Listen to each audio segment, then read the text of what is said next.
How is it going, everybody? Hope I got my settings right. Sorry, I didn't even set the stream up until just a little bit ago. Been a little bit of a hurry. Just a lot to do today. I was going to do a mobile stream, but there is well, that's not refreshing. Why is that not refreshing? Well, that's lovely. That's weird. It says I'm streaming. We'll see. Yeah, okay. Sorry, my software updated. And it's got this whole new thing up here, stream, record. I thought I hit it, so we'll see. But for some reason, this is not refreshing. I do not understand why. Tad bit annoyed at that because it's always worked until just recently. So thank you to those idiots for screwing up a perfectly good plug-in. I don't understand that. But it says I'm streaming. We'll see. Yeah. I still cannot get this to refresh. Huh. Well, if somebody comes in, I'll see if it works. I don't know if it's going to. Yeah. Interesting. Ooh, I got an image in here still. Whoa. Whoa. Ha! Boy. Sorry, that's how far behind I am, guys. I just, didn't get a chance to catch up. Sorry, I was trying to do a mobile stream tonight. Hey, Jennifer. All right, it says, let's see if there's a refresh now. Somebody's here. No, it will not. Son of an FFF. Well, thank you, you friggin' morons, for screwing up a perfectly good plug-in. Sorry, but I'm actually pretty ticked off about that. Give me a second here, guys. I know I can't see it yet. I can go back over to the other screen. But I liked having that up here. And this worked until a week ago when they did a cool update. Well, thanks for the effing update, you effing F retards. Why is it seems like they never seem to improve things? They just screw things up when they do that. Let me see. See if I can add extension. It's not even showing me my plugins for it. Nice. That's a good good update, guys. You dinks. Sorry, I'm just trying to see if it will live chat viewer. Okay. Hey, look at that. So some reason, let me see here, just a second here. Some reason this one isn't working, but this one is. Sorry if the adjustments aren't right, guys. Let me drag this around and make it bigger. Sorry guys, I know it's going to be small, but there's not much I can do because they just surprised me with this. Steady boy, how's it going, man? Hang on, let's see here. Why is this doing that? I'm going to see if I can bring up the size here. Oh, good grief. Holy crap. No, don't. Guys, I can see that. Do never watch a 2-minute ad. 2 4-minute ads? No, never. I'm sorry. Screw you, YouTube. Never do that, guys. You do not ever need to do that. Ooh, hey, what's this? There we go. Now you guys might actually be able to see it yourself. Hey, is that better? Got me on why they did that.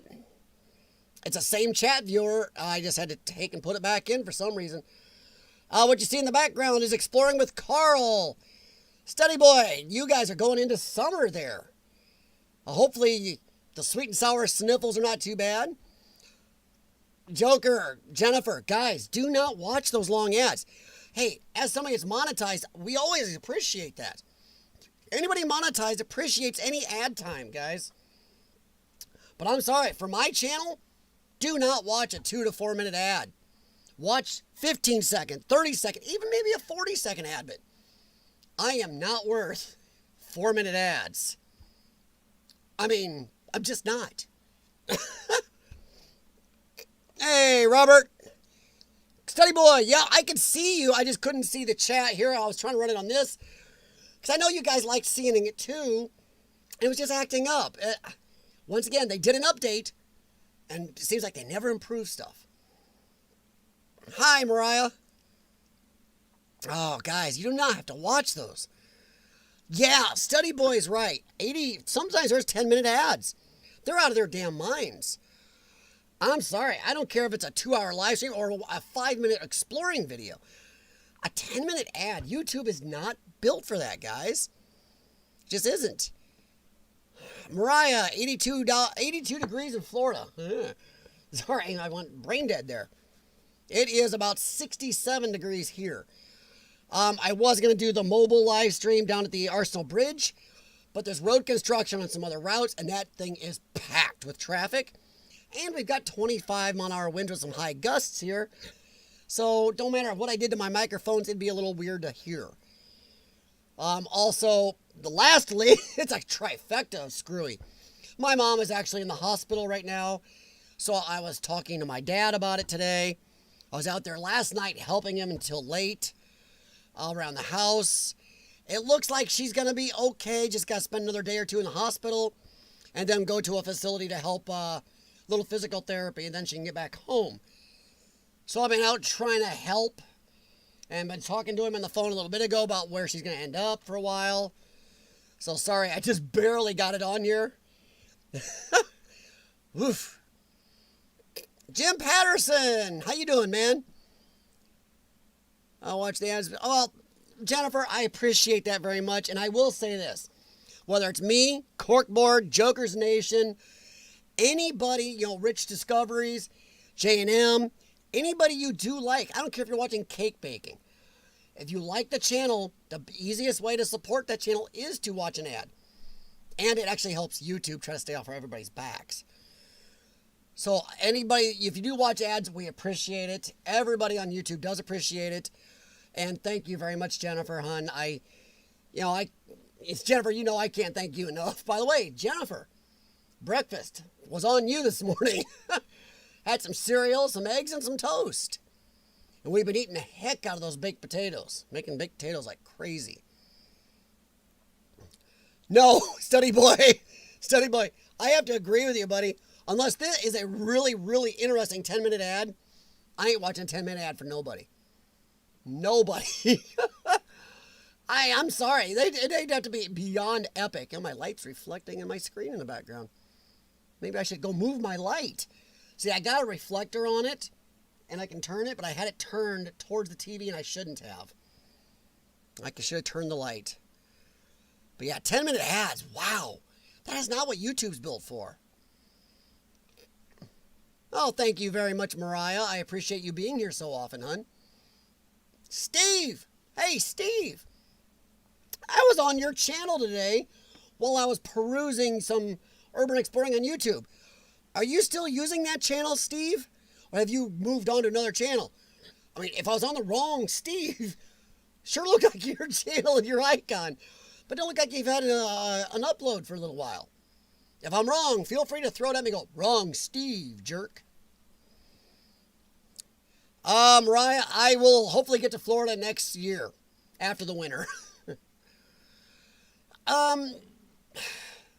Robert, I appreciate it. My mom knows this. There's nothing I haven't said to her, and my dad knows. She's kind of caused some of her own problems. She doesn't follow the doctor's orders very well, and she's kind of made some of her problems worse. My dad and I are both hoping she listens this time, because if she doesn't, she's trying to come home without going and doing all the physical therapy first. A friend of mine's a doctor, said if she doesn't do the physical therapy and regain as much strength in her legs after the infections as possible, she gets sick next time, she may not be coming back home. She may be in a home for good. So we're fighting with her, trying to get her to go do what she needs to do. But I'm holding out a little bit of hope, but if you meet my mom, you'd know what type of rough thing this is. Oh. Thank you, Jim. I appreciate that.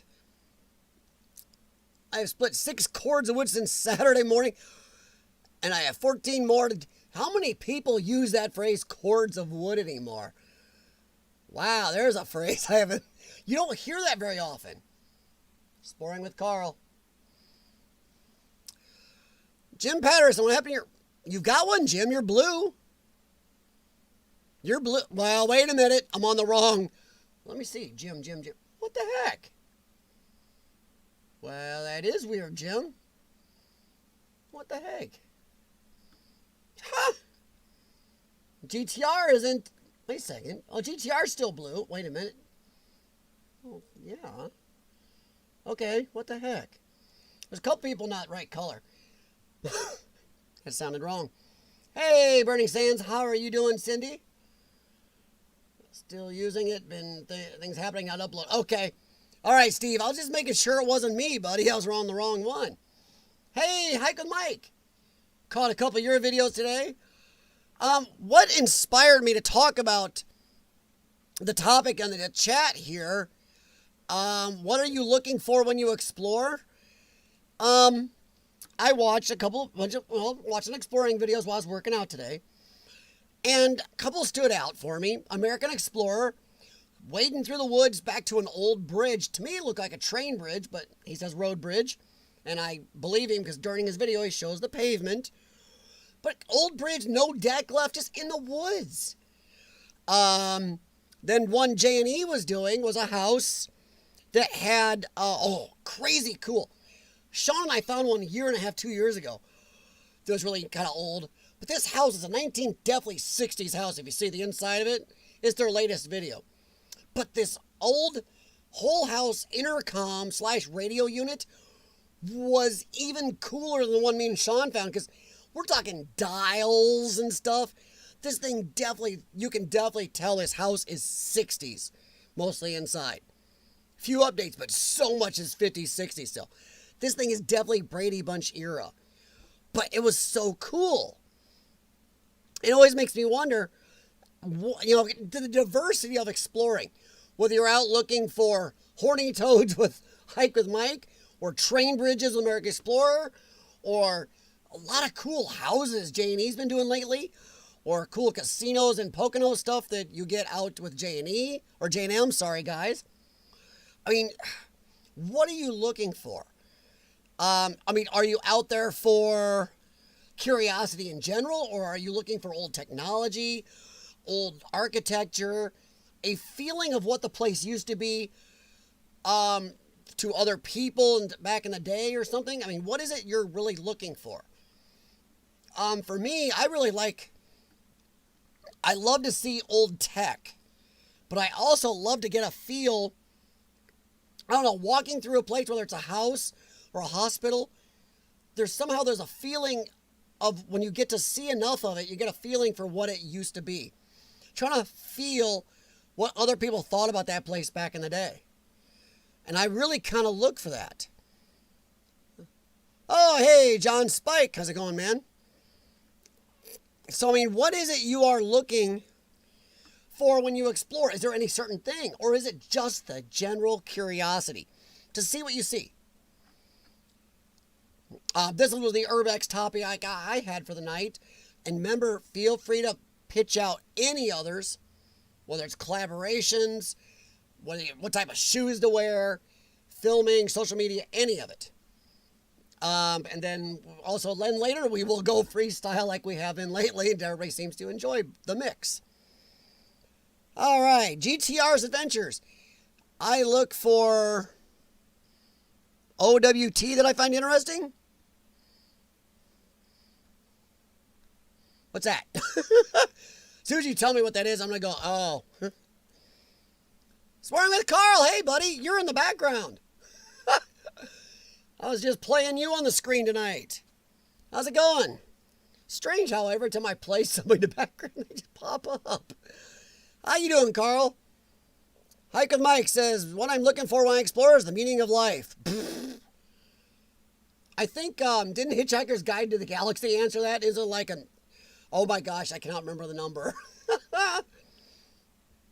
If you find that, you're going to freak people out. The whole meaning of life is found in the forest of Florida.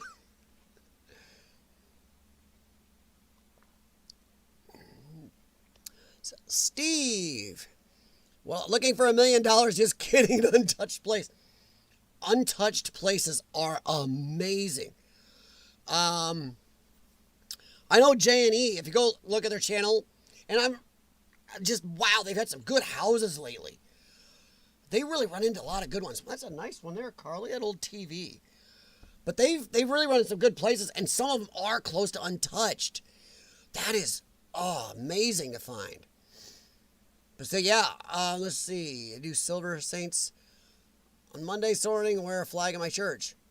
Well, that's cool, Mariah. What is Silver Saints? OWT, slang for anything. Ah, okay. Okay. I thought you misspelled owl. Thought you were owl hunting, GTR. Got it. Yeah, see, I'm kind of, I would say it's general curiosity for me to see place, whether it's architecture or anything. But I have to admit, I do have a soft spot for old tech, like some of the stuff Carl showed in the background there a minute ago, and a feel of the place for what it used to be. Whether it's a family home and you see pictures and you feel kind of sad and also happy as you can see, wow, they really lived a good life here. Or an old hospital where you can feel, wow, life and death was, people found out good or bad news here. Babies were born, people died, stuff like that, a feeling. Okay, Jennifer, I like exploring old houses, factories, and town buildings. My favorite is houses with antique woodwork and design. Oh, yeah. Isn't it weird how houses now, I mean, I don't care how cool the house is. They don't have that, I don't know, that touch, that chutzpah, that really neat thing that makes them different like old houses. They really put a lot into older houses. Somebody would do some type of wood carving different. Some type of trim would be different. Some type of design would be totally different in almost every house. They really put extra into making them original back then. Now, even the best houses are kind of, I'm not picking anybody's house, they're kind of the same-ish. You ever notice that? You ever notice that? They miss that. And see, exploring the older places, whether it's hospitals or houses or factories, you really see something different. Something the way that it used to be, something maybe a little more pride in the builders. The builders seem to have a little more pride in making it special looking. The meaning of life is 42. There you go, Hachi. Thank you, buddy. Looking for Dallas? The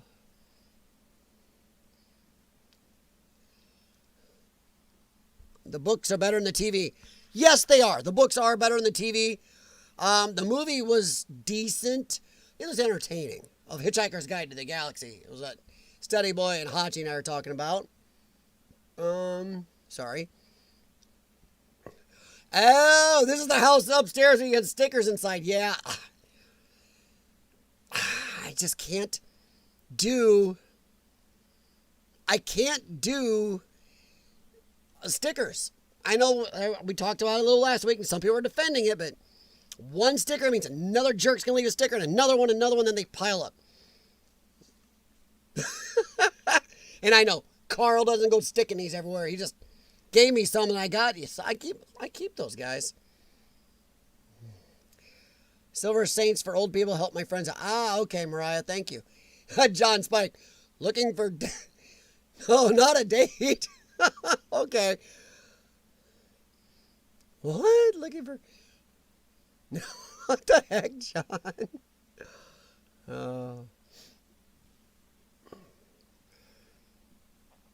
1920s. Whoa. Hiker Mike, you would like Florida Trailblazer. He goes deep in the wilderness, finds old homesteads. Oh, that is crazy. See, now that's cool when you find lost stuff like that. I have to look that up. Thanks, Hike with Mike. Wow, Florida Trailblazer. I'm going to write that down before I forget. I know I will. Sorry, guys, but I do like to write things down when you guys teach me something. Sometimes good old paper notes. Florida Trailblazer. Yeah, GTR, and the funny thing is, This is something that explorers worldwide can see. I don't care whether you're exploring in Russia, Australia, New Zealand, America. Things from like the 1900 to 1960s had a whole range of architecture and technology and everything that really stood out. Looked really different, kind of, everybody tried to put their own stamp. Now everything's too much the same. I mean, come on, look at the fast food restaurants, especially here in America. Now they all look like the same damn Econo boxes. When McDonald's stood out, you knew a McDonald's by the look, a Pizza Hut by the look, Taco Bell, whatever. Now they're all destroying their iconic looks to look the same. It's the same stupid building now with a different color stripe on it. That's the way houses are to me now. I think a lot of urban exploring is I like to see how things used to look. The heavy brick construction with cool archways, and even factories used to have really cool little designs and stuff and carvings in them. It's crazy. Now it's like, a box. Hey, look, McDonald's, a box. Hey, look, Taco Bell, same box with a different stripe. I think I see a lot of stuff now is that way. It's even a really cool house. You go, wow, I'd love to have that. But if you look at it design-wise, it doesn't have that thing the old stuff used to. It's weird.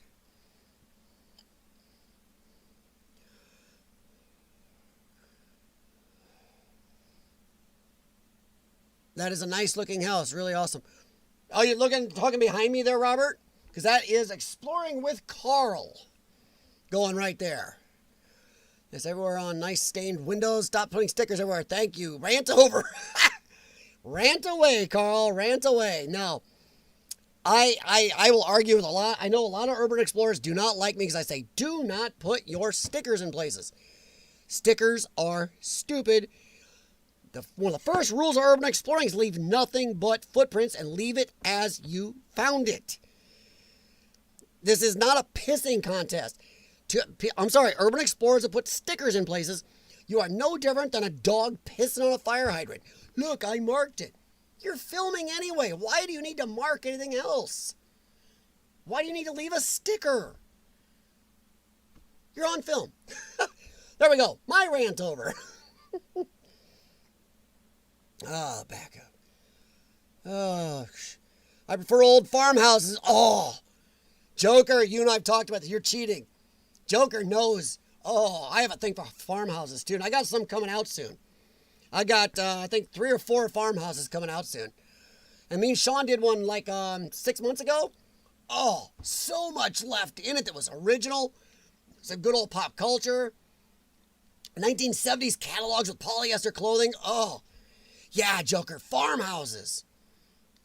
We got one. We did a farmhouse coming out soon and had a bunch of stuff in the barns. Oh, yeah. Got a couple good ones, yeah. They do show, especially here in America. I think even the UK and the rest of the world. I think you guys can say that farms back in the day were such, ingrained into your country's past. They were really the down-home people. And you could really get a feel how people lived then, what went on in that house. And they really had, not just the Americana, but whatever your country is, that real middle-class thing. And it really gave you a lot to see. It's really cool, some of the stuff they have in there. Some of it's really, really old perfume bottles shaped like little cars out of glass. Jim Patterson, of course, businesses look the same. You ever price design blueprints? Yeah. Oh, I know, Jim, but see, the thing is, hey, Urbexy, the thing is, businesses always cost a lot to build for the time. So did houses for the time. But they used to care a little more about look, about, hey, I'm McDonald's, I look different than Taco Bell. Hey, we are Arby's, we look different than, you name it, than Pizza Hut. Now they've gotten lazy, I think. And I think that's kind of a bad thing. They're running iconic looks. But also, I think that goes with housing. Some houses now are a little more boring. They're nice houses. Hey, Carl, you're shining your light up at me. But I think they're a little more boring. So, Jim, I understand cost, but the cost has always been there per the time it was built. But they kind of cared a little more about looking different, about being different, about standing out. Now it's just, it all looks the same. Hey, Z Squared, what's up? Heiko Mike, an abandoned sod house. Oh, wow. That would be cool. Yeah. Hey, American Explorer, I was just talking about you. Nice little hike through and finding that bridge in the middle of the woods. Loved that. You got to get out on that deck. Bring Lord Explorers out. He'll just run out there. He don't care. He'll run right out those beams. I love farmhouses. My dad said, stick to them, not storm drains. I'm with you. I'm not a storm drain person. I'll leave that storm drain exploring to underground looking up. He's nuts. He wants to climb into really tiny, tight spots. Ain't catching me in those. The Brits are, well, world champions at Moni. I don't know, GTR. We got plenty of moaners here.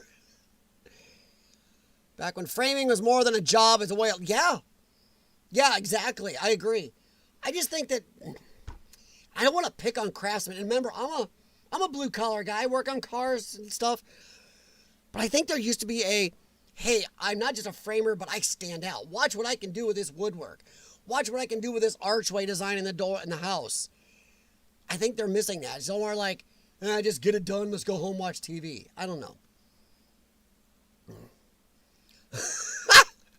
I always leave a location the way I stepped in it, and I rarely touch an item. Yeah. And I say thank you to the place before I leave. That's a good one, Jennifer. Urbexy.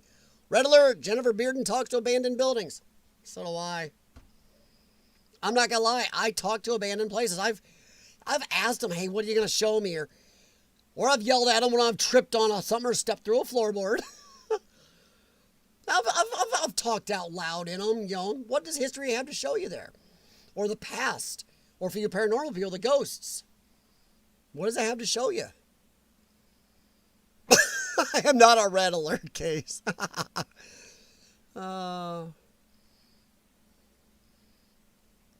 that's okay, Joker. Edit away, man. Edit away. We all got stuff to do.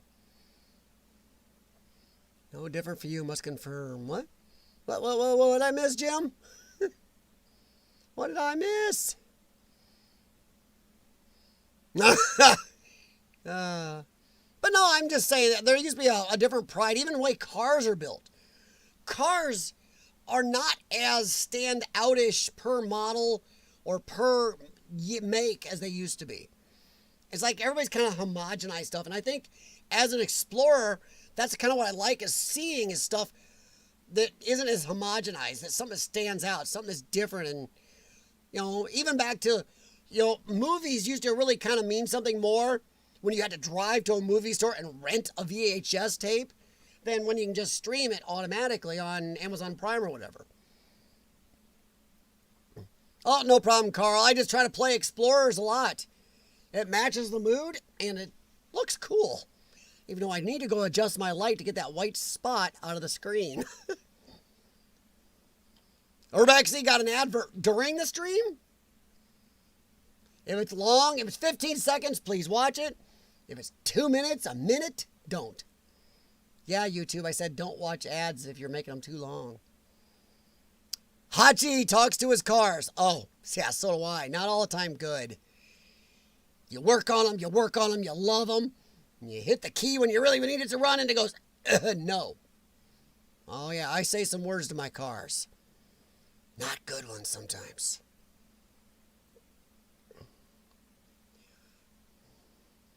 Conform. Yeah, Jim. That's a problem. Too many things. No different for you. Must conform.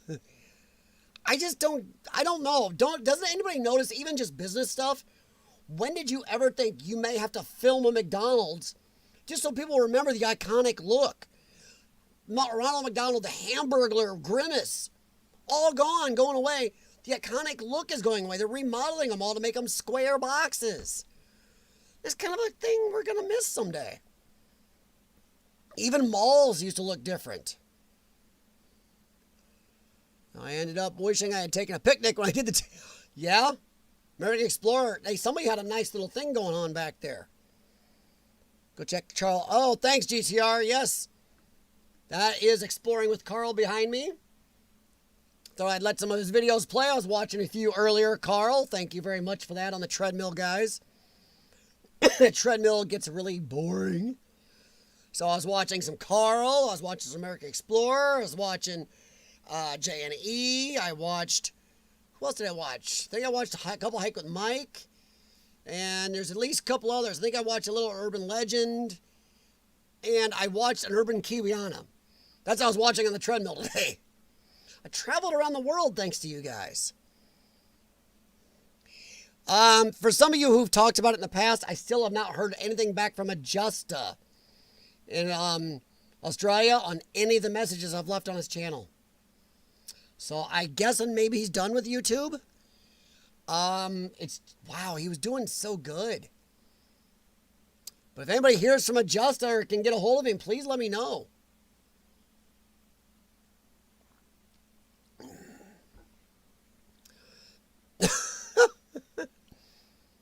John Spike, hey, feel free to look for the paranormal. It's not my thing, but honestly, as long as you guys are out there exploring, as far as I'm concerned, I'm a happy camper. We need to document, see stuff, preserve it. There's so much preserved. What Carl just showed there in the background is something he's preserved that people may not understand in the future. You know, really, they may look back at microwave ovens and go, what the heck's a microwave? They can check YouTube or the internet and see what microwave ovens. Weird as it seems, who knows what the next new technology is? We'll have food replicators like Star Trek. Just beam it in. People go, what do you mean cooking? Oh, I remember when cars had front and back bumpers. Now it's all blended. It is. Ooh, that's a good one, Carl. That is a good one. Robert, or Jim Patterson, I miss chrome. I miss chrome on some cars. My pickup truck used to have a chrome bumper, my old truck. Yeah, does anything have chrome anymore? Ooh, that's a good one. Between Carl and Jim. Nice one. Wow. Yeah, there's barely chrome in anything. The rims on my Trans Am are chrome. Wow. What is chrome anymore? Robert just found Carl's channel. Robert, you are going to have a lot to watch. Carl has got a crap load of stuff. I mean, he really has explored the living bejesus out of his area. There's a vintage McDonald's here in town, an immaculate 55 Bel Air. Wow. I am going to film a McDonald's near me because it's one of the few in my whole area left that looks original. And I want to film it because they're supposed to tear it up next year and make it a box like all the others in the town in this area. So, guys, if you got something like that, an old Arby's, an old McDonald's, an old Hardee's, Carl's Jr., whatever, Taco Bell, the original Mexican-looking Taco Bell buildings, film it. Because it's going to be gone soon. Jennifer, do you sometimes stand in an abandoned house and ask the house to guide you around? No, I don't do that, but I have asked a house, okay, or an explorer in general, what have you got to show me today? I have said thank you. Hey, snowman! Snowman, nice. Well, I'm glad you made it, my friend. Guys, if you haven't hit the thumbs up, please do. And if you can, please share the stream, whether it's on Twitter, Facebook, Instagram. And do it for anybody you watch. Especially live streams, guys. Live streams, horrible notifications. So if you're watching Joker's Nation tomorrow night, which, by the way, he should be streaming tomorrow night. There's no presidential stuff in the way. So Joker should be up and streaming. Or if you're watching Corkboard last night, make sure you share those streams out.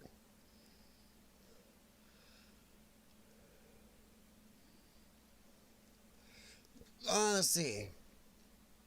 I still have a car with chrome front and rear bumpers. Wow. Even my 98 Dodge Ram, wait a second, no, does it have a chrome bumper? Kinda. Ooh, it kinda does. It's rusty chrome-ish, but yeah. Hey, my old 98 Dodge Ram kinda has some chrome. Oh, lordy. Today it's fake plastic chrome and trim areas. Yeah. Yeah, I think even my Trans Am is more polished aluminum than chrome. So yeah. Oh my gosh. I like where you guys are taking this. This is good. Thank you very much to Hachi and Jim on this. And American Explorer, sorry. Gold snowflake wheels on the TA, yeah. But I like this, guys. I like what, where'd it go? Somebody said it. Somebody said, what about glass headlamps? Yeah. Glass headlamps. Oh my Lord. And we can see we didn't need 8 trillion candle power per lamp. Now you can land an aircraft from 7 miles away with these headlights. Somehow we didn't run off the road with the old incandescent glass ones. My Trans Am still has glass headlights. It still has the square H6051 or whatever it is headlamps. Now I found out I can get LED versions now. Ooh. Oh, no problem, Carl, man. Rich, dude, I watched yours too. You're another one I watched earlier. I was watching you go through I think you said your last video of that series when you're out with Turtle and them in the, looked like a hospital or rest home. A lot of cool kitchen stuff. I love the push button electric range. I don't think I've ever seen one that had that many push buttons per burner. That was really cool. Tons of tinky dinky little buttons, look like little blender buttons. Crazy. All the McDonald's here in Connecticut have been remodeled. We've had 5 or 6 in this Quad Cities get remodeled. I think there's 2 left. Well, there's probably more than that, but 2 that I know of that are left original. I think we have like 8 or 9 throughout the Quad Cities. Do you ever have round glass headlamps? Yes. My first vehicle was a 74 Chevy 1-ton pickup truck. Baby blue and rust. Glass headlamps. Big old things. And one headlamp was the dims and the brights. Rusty chromish counts for my bumper. Yay. Holy crap, American Explorer. An old 68 Galaxy. Woof. Yeah, it's just crazy. I know it's strange. I know I talk about it a lot, but I kind of like the pop culture thing. And where I grew up in the country, going into town to go to a fast food place to eat was like, whoa, for us kids.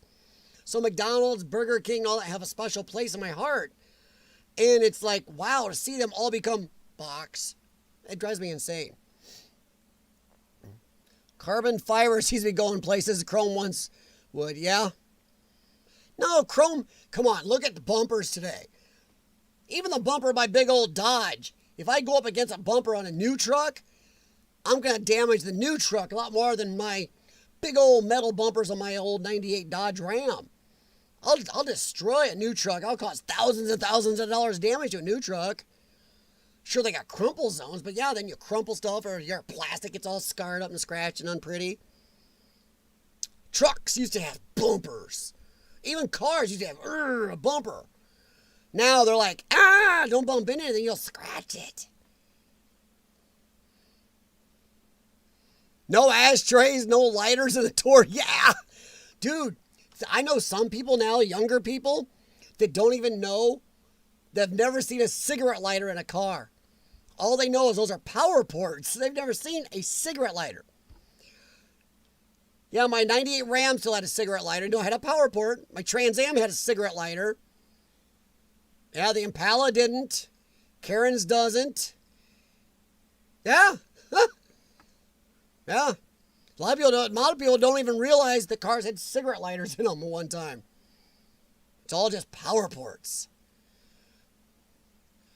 Mobile Tupperware.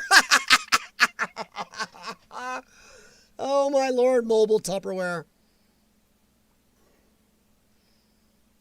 Oh, and Rich, when you're in that hospital, you really were after the light fixtures, buddy. I loved watching you just hunt those down.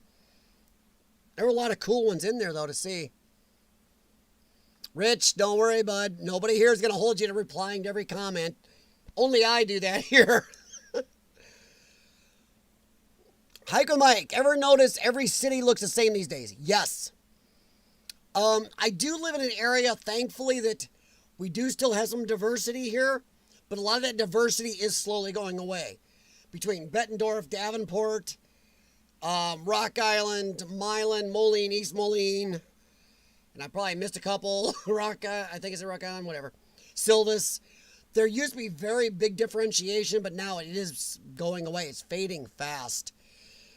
There's an old building in Milan that really looks Old West. I got a film just because it's probably going to disappear soon. But yeah, they do look the same. And yes, Hike with Mike, the franchise buildings really are just the same box now. It's not cool. And I think it's bad marketing. They're ruining their iconic look. And you barely even see McDonald's mention Ronald McDonald anymore. Come on, iconic.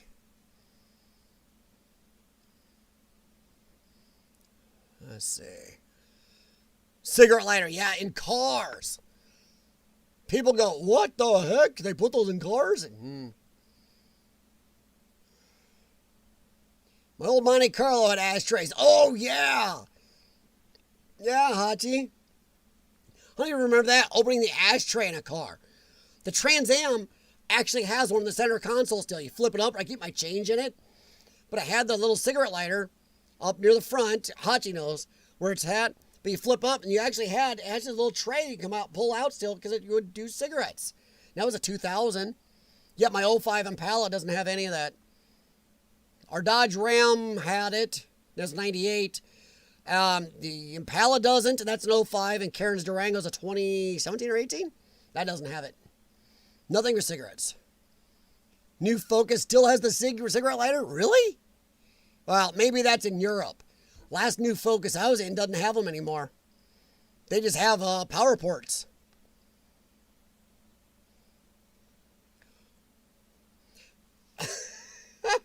Hey, Carl. Back then, bumpers really were there for a reason. Now, you don't bump nothing with them plastic things. Even underneath, it's just more plastic. Z squared, Saturn, a different type of car because you're a different type of guy. Oh, Z. We used to say that in the shops, too. We used to replace Saturn manual transmissions. Yeah, Rich. Weren't those things junk? Yes. Saturn, sorry. Z. Yeah. Yeah, there they do. Z squared Saturn took over from Yahoo. Ooh, Chrysler the Baron, another good one. The old Chryslers, where Ford started calling something EcoBoost. All it was a turbocharger. Chrysler used turbochargers like crazy in the 80s. They even had minivans with turbochargers in the 80s from Chrysler.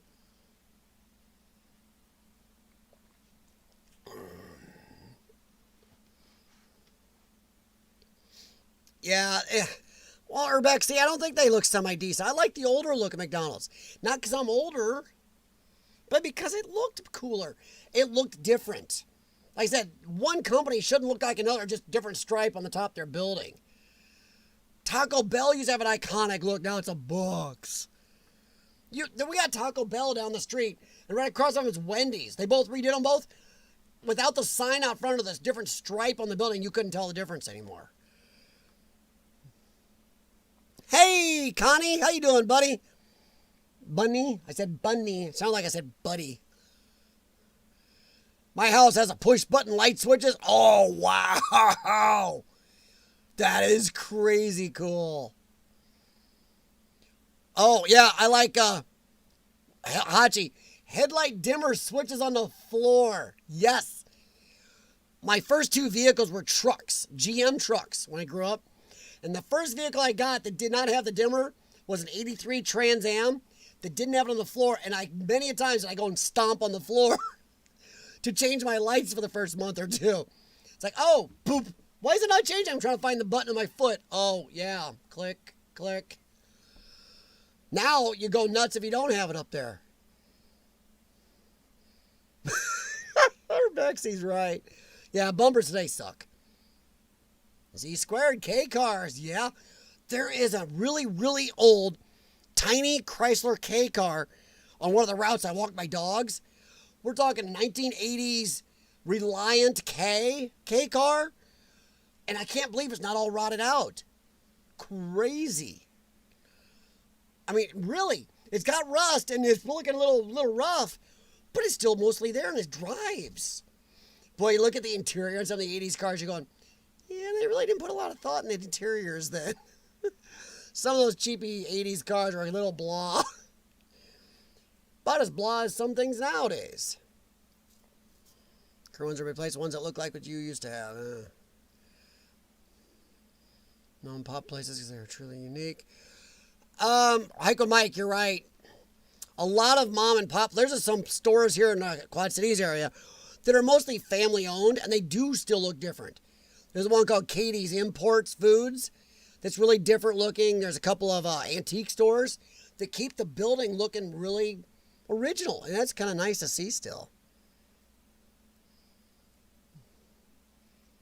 Exactly, Snowman, and just the building. Come on, how many Pizza Huts? Pizza Hut. They had the red iconic roof, looked like a hut. The new Pizza Huts, it looks like a square. It's a box. How's that a Pizza Hut? We have one left, I think, here in the Quad Cities that still looks like the hut. It's on Kimberly and Davenport. The one in Milan, I think it still has it, but it's painted tan. It's weird looking. Fried pies and mini chocolate chip cookies from Mickey D's. I miss the old chicken nuggets when I was a kid, the old McNuggets. Manual choke. Oh, my Lord. You would make people's heads explode. Heck, a lot of people these days can't even drive a stick. Imagine it. Seriously, a lot of people couldn't even handle a stick of light dependent. They look at that and go, what the hell? Admittedly, only one of my cars today is a stick, but I knew how to drive them.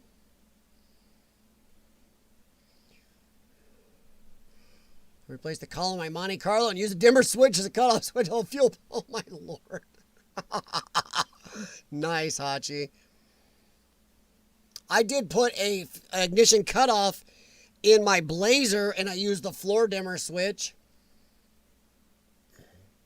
I used the floor dimmer switch. You had to step on it, click, click, to get the vehicle to start.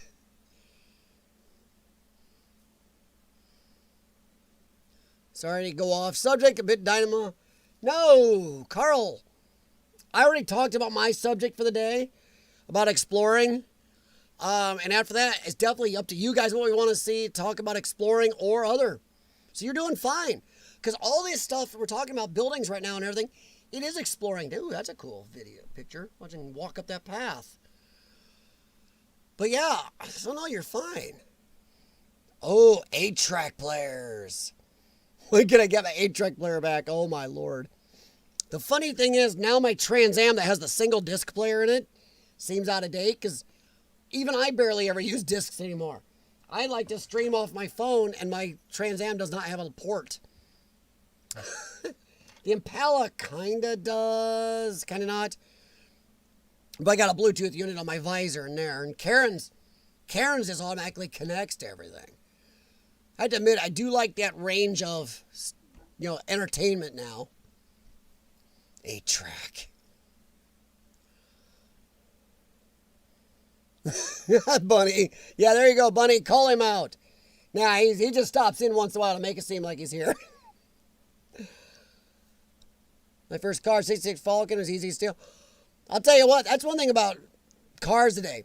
Somebody's asked me before, are you afraid somebody's going to steal your Trans Am? I go, most of these guys these days, the thieves, don't even know how to bypass the old theft lock on GM. They'd have no clue. I know me and Rich can do it in a matter of minutes. The pellet's easy. If you know which pellet is in the key, or if you just have a certain amount of combinations, you carry those resistors with you, just stick them in the plug in the right spot. But it's not as easy as it is in the movies. Breaking the ignition loose, get it to turn is very hard. And if you do, getting them out of gear is still the whole thing, or getting the steering wheel to turn on a lot of cars. Movies make it seem so easy. Click, boom, I'm gone. Not happen. I'm sure Rich screams at the TV just as much as I do When somebody jams a screwdriver and gets turned and goes or something. Or they jump it under the dash and then just drive off. Forgetting about the steering wheel lock on a lot of cars, the stick shit, the park lockout, all this stuff. It doesn't happen. Well, the thing is, American Explorer, nothing has a choke anymore. Restaurant in the swamp used to be only accessible by airboat. Wow. We used to have a place here called Knoxville Tap on the Illinois side, and it was a country western bar, and it was all dirt floor. And then finally a health department said, oh, you can't have dirt floors. Leave us alone. So yeah, now they had to put real floors in. Chapman alarms. Hey, anyone remember the club? Remember, that was high tech in automotive security. The club. Did you guys have those in the UK or New Zealand or anything? Was the club just American, or did that sucker spread? Still have an 8-track player. We have a record player upstairs. Only 27 Pizza Hut stores in Michigan. The fact that you know that scares me a little. Oh, Lordy. But see, American Explorer, nothing has a choke now. It's all, you have a cold start injector or something that fires an injector to put some in the cylinder to start it up. Heck, Karen's turns off with lights if you don't hit that little switch. Hers will turn off at lights to save gas. Then let off the brake and it automatically kicks it over and restarts. Which I would think would be really tough on the starter.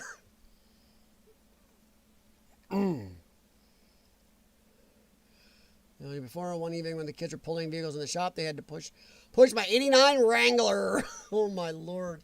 Like a MacGyver era Wrangler. Oh my God, Snowman still has a club. I haven't seen one of those in years. Oh boy. It wouldn't start, got in, fired right up. Wow. Rich, I'm with you, except what's that word? Carbureted? What's that? What's a carburetor? Wow, even a lot of CDLs are automatics. They're efficient, they're fast, it takes a lot of work off the driver. Yeah. Hey John, how long until you end up with a Tesla semi? Go electric. Good luck. One Pizza Hut in Walnut. Wow. It's strange. If you guys ever look up the Quad Cities on Google Maps, you'll see this area looks huge, but it's really very rurally as cities. And we don't have tons of big buildings, but we are very big.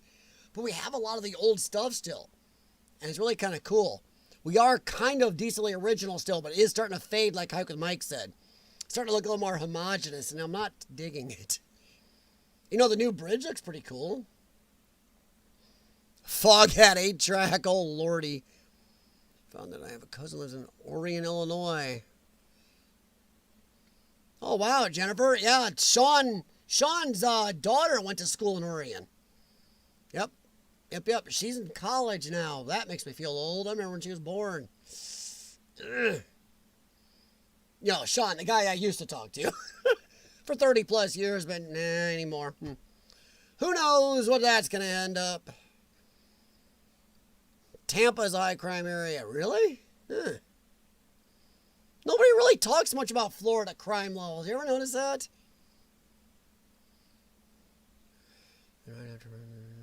Sorry, I'm trying to catch up here. Hey, look at that. You have to take something simple and choke, make something complicated. I don't know, American Explorer. I agree in a way where I think cars are overcomplicated. Sorry if we're going to wander off on cars for a little too deep for a second. Used to be you hit your key on a car. That would send a signal or close the circuit to your starter solenoid, which is a big relay. And that would turn the low voltage signal into big voltage and mechanical, and boom, kick your starter on.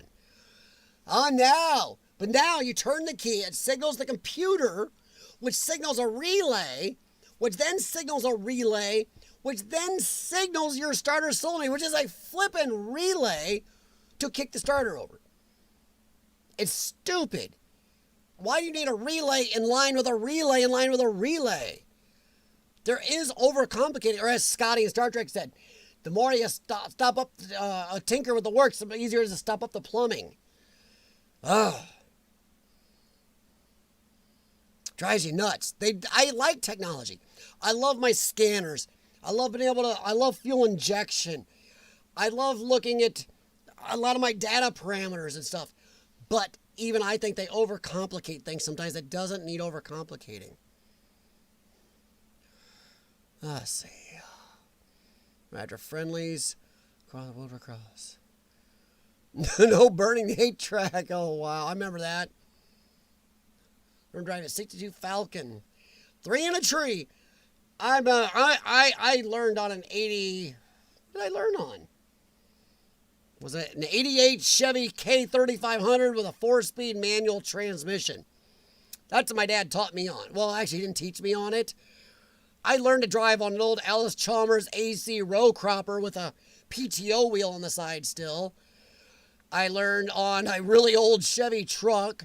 We drove a friend's farm. I was a redneck. I was driving when I was 9 years old, driving things.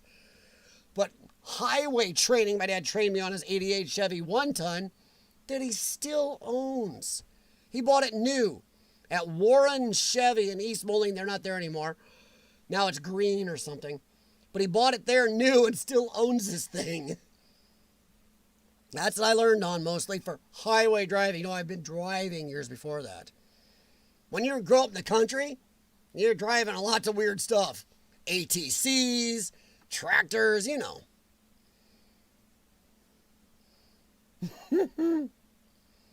Carburetor, Rich. Carburetor, a prehistoric fuel hair mixture device recently unearthed by paleontologists. Exactly. There has not been a production vehicle made in America since 1987? 88? With a carburetor? My dad's 88 1-ton had a 454 with throttle body injection. They haven't made carburetors on cars forever.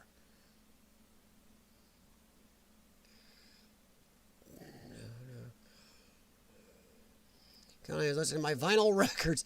Oh, wow, Robert. Human League. Oh, my lordy. Whoa, Jennifer, did you say something? There it is. American Explorer, I am fixate. Oh, wow. Yeah, Jennifer. I've still got tons of my old cassettes. Stuff I recorded off the radio, mixtapes, pining over a girl, you know. I got to go back over those and play them.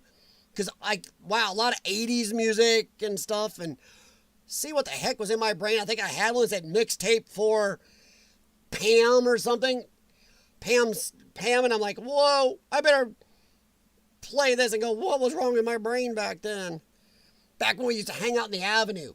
23rd Avenue in Moline was the cruising avenue. And you went over to Miller Time Billiards and played Street Fighter 2. A game I was good enough in that I played at tournaments in Chicago. Huh?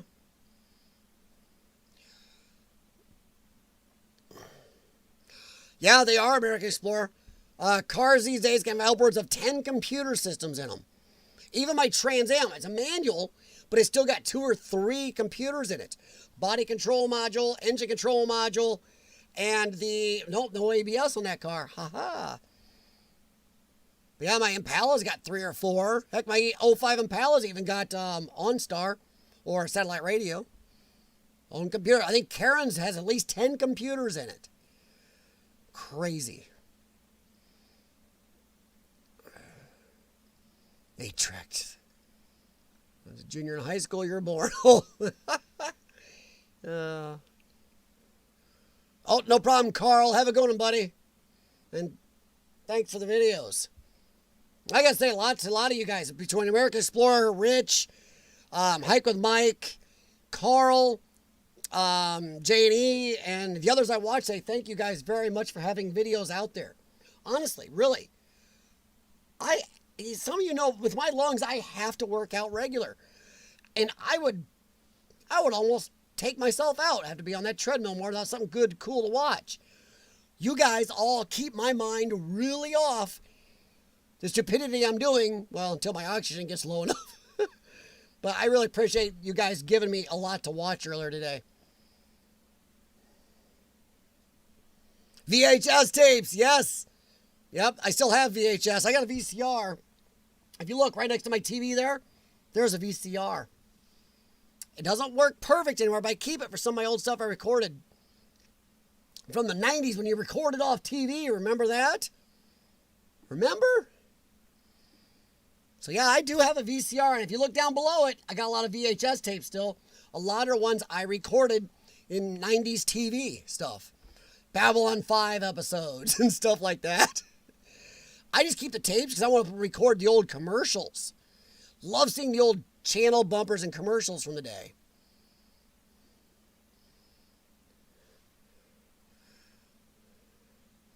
Van Halen, oh yeah, because, yeah, he died. Oof. Hey, awesome, how's it going? You guys are heading into summer down there, aren't you? I know you guys and Study Boy in New Zealand, you're all heading towards summer. And the rest of us in the Northern Hemisphere go, nah. Because pretty soon we're going to head into some bad weather.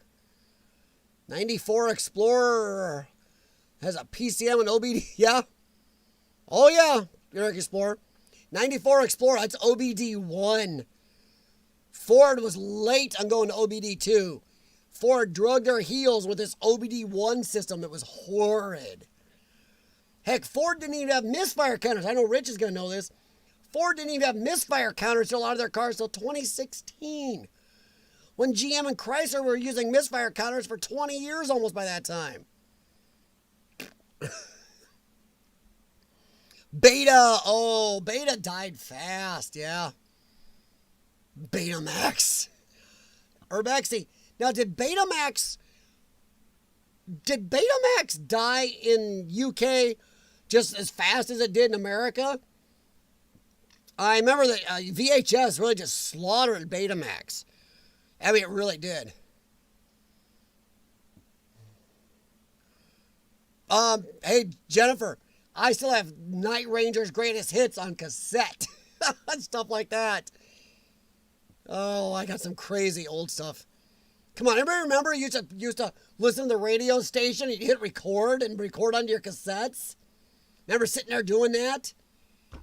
You can record stuff. Boy, that's one thing I've noticed. You notice how they've limited your ability to record TV shows and music and everything in a media you can carry?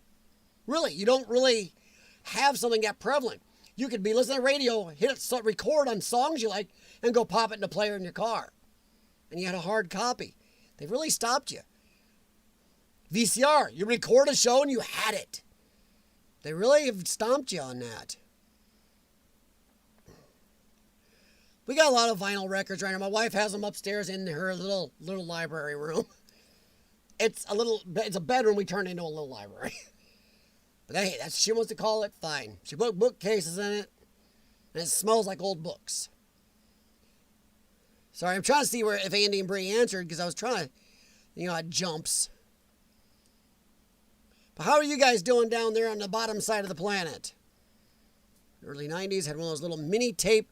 Oh, the mini tapes, yeah. Yeah, they just call it the mini cassettes. Yeah, the mini recorders, yeah. Yep. And then they also had the, remember Sony? Sony come out with this new mini discs. The mini disc players. And that's one thing Sony did that never caught on. The little mini discs. Remember they were trying to make it out there. It's going to be the big new technology. The little mini discs, like this thick and like this big square. And that was going to be the new thing, and it never really caught on. I think I still have a micro cassette recorder around here somewhere. Exactly, Rich. Computer and a Windows switch sends serial data. Yeah, because Rich will know. We get a lot of those codes now where you lose serial data between the modules. And those codes actually suck sometimes to track.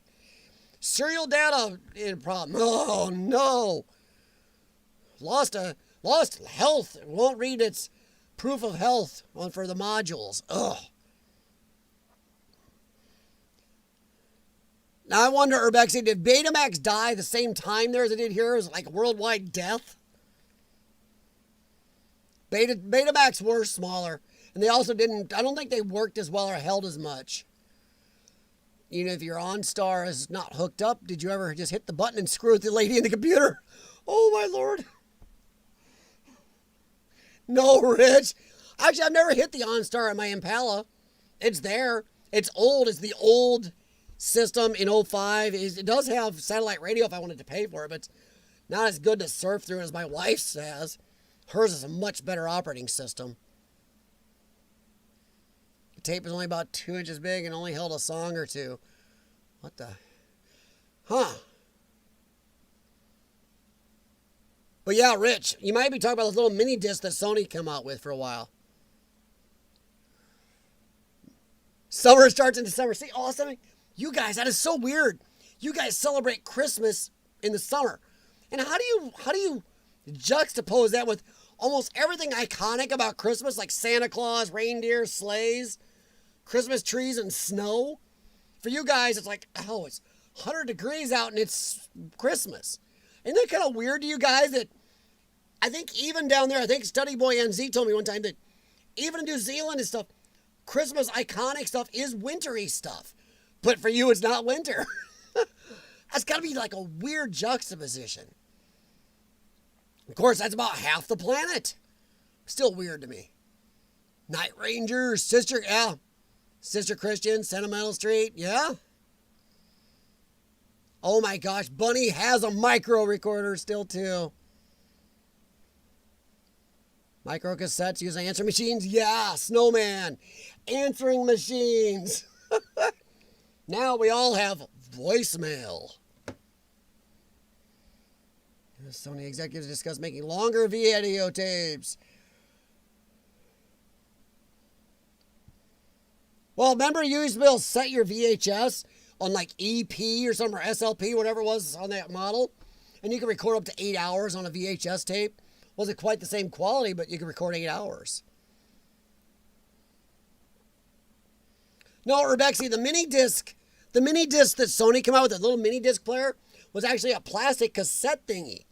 It was like it looked like a card off Star Trek, the original series. It's like a flat wafer about this big square, and it just plugged into their little player. And it was no disc you could take out and put in a CD player. It only worked on mini disc players. If you look it up, it was a little plastic cartridge with a disc in it, and you plugged it in to the players. It only worked on mini disc players. Very few companies besides Sony made anything that worked with those. I remember seeing them at Best Buy in like the 90s. They were dying out, and they only lasted a few years.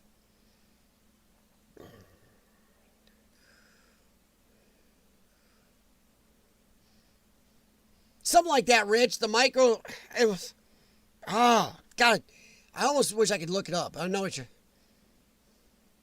but yeah, SPNLP or Bexy.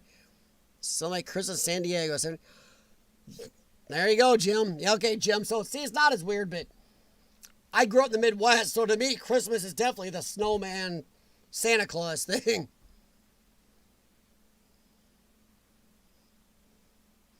Oh, wow, Bunny. And that Bunny brings up something cool. She's talking about Tesla, the band. I wonder if they can sue Tesla, the car company. I'm just saying, because that's funny. Tesla used to be a band. Now it's a goofy-looking electric car. And I'm sorry, they are goofy-looking. Cars need a grill, for one. Why are electric cars so weird-looking? Design it to look like a regular car. Don't make it weird-looking. Even the Teslas look funny. And not that good. Sorry, guys. They don't look all that great. And I was driving the Trans Am to my dad's yesterday. I was going to go out and help him. She needs some mileage on her. There is nothing like the sound and feel of winding that thing through the 6 gears coming onto the expressway. Oh, come on. And I know Hachi and Rich and Jim and a couple others are understanding exactly what I mean. It's like that sound, that feel, that, oh, yeah. I had to patter on the console after that. I was like, oh, baby, I love you still. I do love that old car.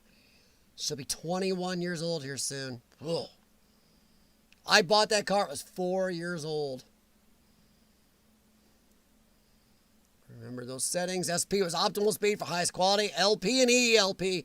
Well, ELP and SLP. Because that would stand for super long play or extended long play.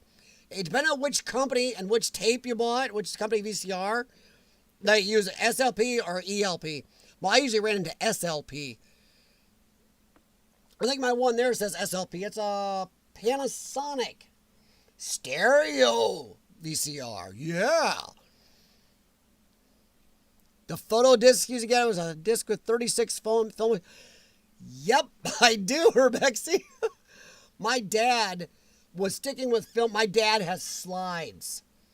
Slide projector. Put a slide in. Chink, chink. Okay, done with this. Chink, chink. Next slide. Yeah, he has slides. I keep telling him, put those on digital. And I don't know. Oh, my Lord. But when I got him his digital camera, he didn't want to use it. Now he'd die without it.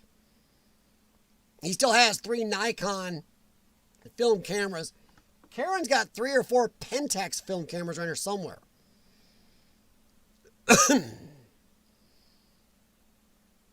Whoa. Jennifer, if that's unused, you could actually put that on eBay and sell that. Hell, there are some people on here that may look at you and go, whoa, like to buy that. Heck, I've got a movie, Sean Connery movie called Outland, on my original VHS still. I know you can buy it on DVD and Blu-ray now, but you couldn't for a long time.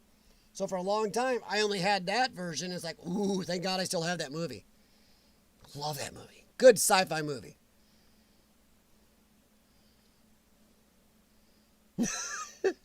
Hey, what do you mean older like us, Bunny? I ain't getting older. If you ask my wife, I stopped at about 13. Which she goes, would you grow up? No. I told Karen when we were going to get married, I go, there's only going to be one grown-up in this relationship, and it isn't going to be me. So when she gives me crap now, why do you do that? I'm like, you knew what you were getting into. You knew it. You still married me. Ha ha. Even though she does like her own child cartoons and stuff too, though. Just she's from kind of a semi-different era, so her cartoons weren't as good. Her cartoons were in the dying era of cartoons. Yeah, SLP was the longest recording where you could record up to 8 hours on a VHS tape. Yep. I even had some VHS tapes that record like 9 hours. They were really extra extended VHS tapes.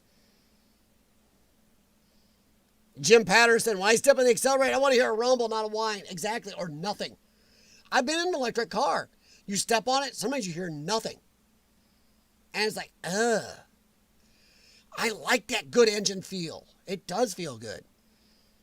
Cars aren't all just about just the fast. There's a sound, a feel. And I'll admit, a lot of times it's guys that are into that. But there's definitely some ladies into it. But there's a sound, a feel, something like that in Trans Am the other day. When I come up that on-ramp, and I always let the cars get way ahead of me. Because I don't want to be behind their pokey butts. And I want to kick it. So I brought that thing, I went through all 6 gears. I come onto that expressway, I was already doing 97 miles an hour. And then I kicked it in 6th gear and as the engine came down off that, yes. Yeah, there's something about that feel. Today's cars are missing it, that sound, that feel, that raw, I don't know. Film cartridge, oh wow. It's getting harder to find places to develop film. Looking for USB drives in local Tesco supermarket. Oh, wow. Do they? Wow. Audio cassettes. Anybody remember how small these drives used to be? I think this is a freebie from Monroe through work. I think this is like 256 megabytes. Now, I have some over there that are like 64 gig or more, or 120 gig. Remember these things, how teeny they were? You can record some, you can put some pictures on them. Now you can put movies on these things. I will say, when I can have as much on this, or on the new versions of these, as I have on 40 VHS tapes, it is a little shocking.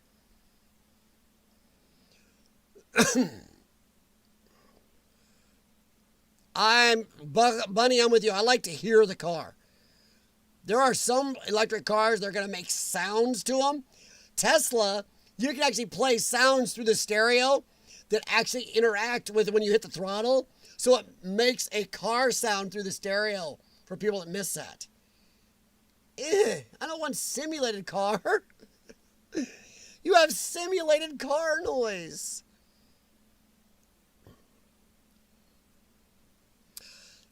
Yeah, those, Rich. Yep. Yep, the little Sony mini disc players or something. Now, Jim, you would not like my Dodge Ram. The Dodge Ram had a bunch of holes in the exhaust, and it was actually coming up a little bit in the cab at stoplights too much. Someone put a muffler on it, and I got up at Advance.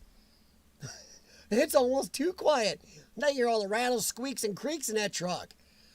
It's crazy how quiet it is. Even Karen's like, what the heck? It wasn't even supposed to be a real quiet muffler. Maybe they can develop it. No promises. Wow. Dual 15-inch speakers, 4-inch mid. Wow. Hey, Jennifer. Now, see, I have big speakers like that in my garage. Anybody seen my garage videos? Got some big old speakers in my garage. Now, if you see in the background, if you see my speaker up on the wall there, that is my front surround speaker. Most surround speakers now these days are like this. So you can imagine the yip I got on that thing. And my rear surround speakers are old front speakers off a small stereo, but they are like this high. They're like that high. So I got some yip going on in my surround downstairs. And my sub's down on the floor over there. You know, I want to steal Karen's big JBL sub upstairs. I bought that sub and I left it upstairs for her. I don't know why. It's crazy. I will say, the new surround systems sound good, but if you can add large speakers to your surround guys, do it. It still outdoes the small speakers. You got that raw power. It's really nice. And you can get some bass besides the sub bass. It really adds to your TV and movies. Well, okay, Robert says something about there's too much electronics in the car, not same as classic. Careful, Robert. My Trans Am is now 20 years old, and that is considered classic. At 30, it's considered antique. My Trans Am is now considered a classic car, and that's a 2000. Multi-port, LS1, fuel injected, all that. All the computer systems on it, body control module, alarm module. It's got the engine control module. Remember, that's a classic now. You're talking antique or ancient. Oh, wow. So, no, see, Robert, I'm talking classic when I'm talking about my Trans Am or my truck. Wow. You're talking ancient.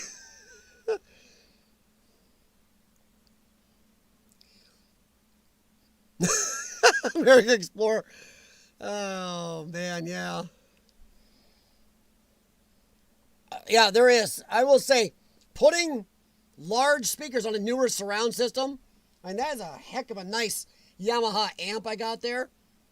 A surround sound amp, but putting these bigger speakers on over the smaller speakers, definitely.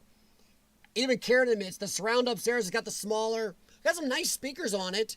I think they're clips or something, but they're small. But they're not. Still don't have the raw power I have down here where I can pretty much remove kidney stones down here now.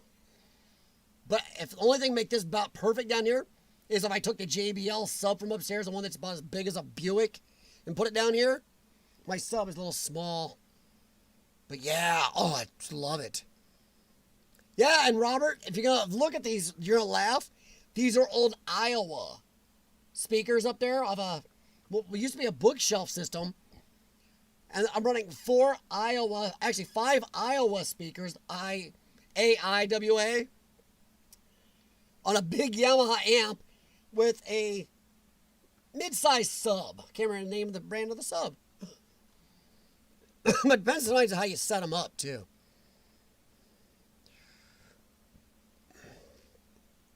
Urbex, dead right. Sometimes small speakers just can't get that mid.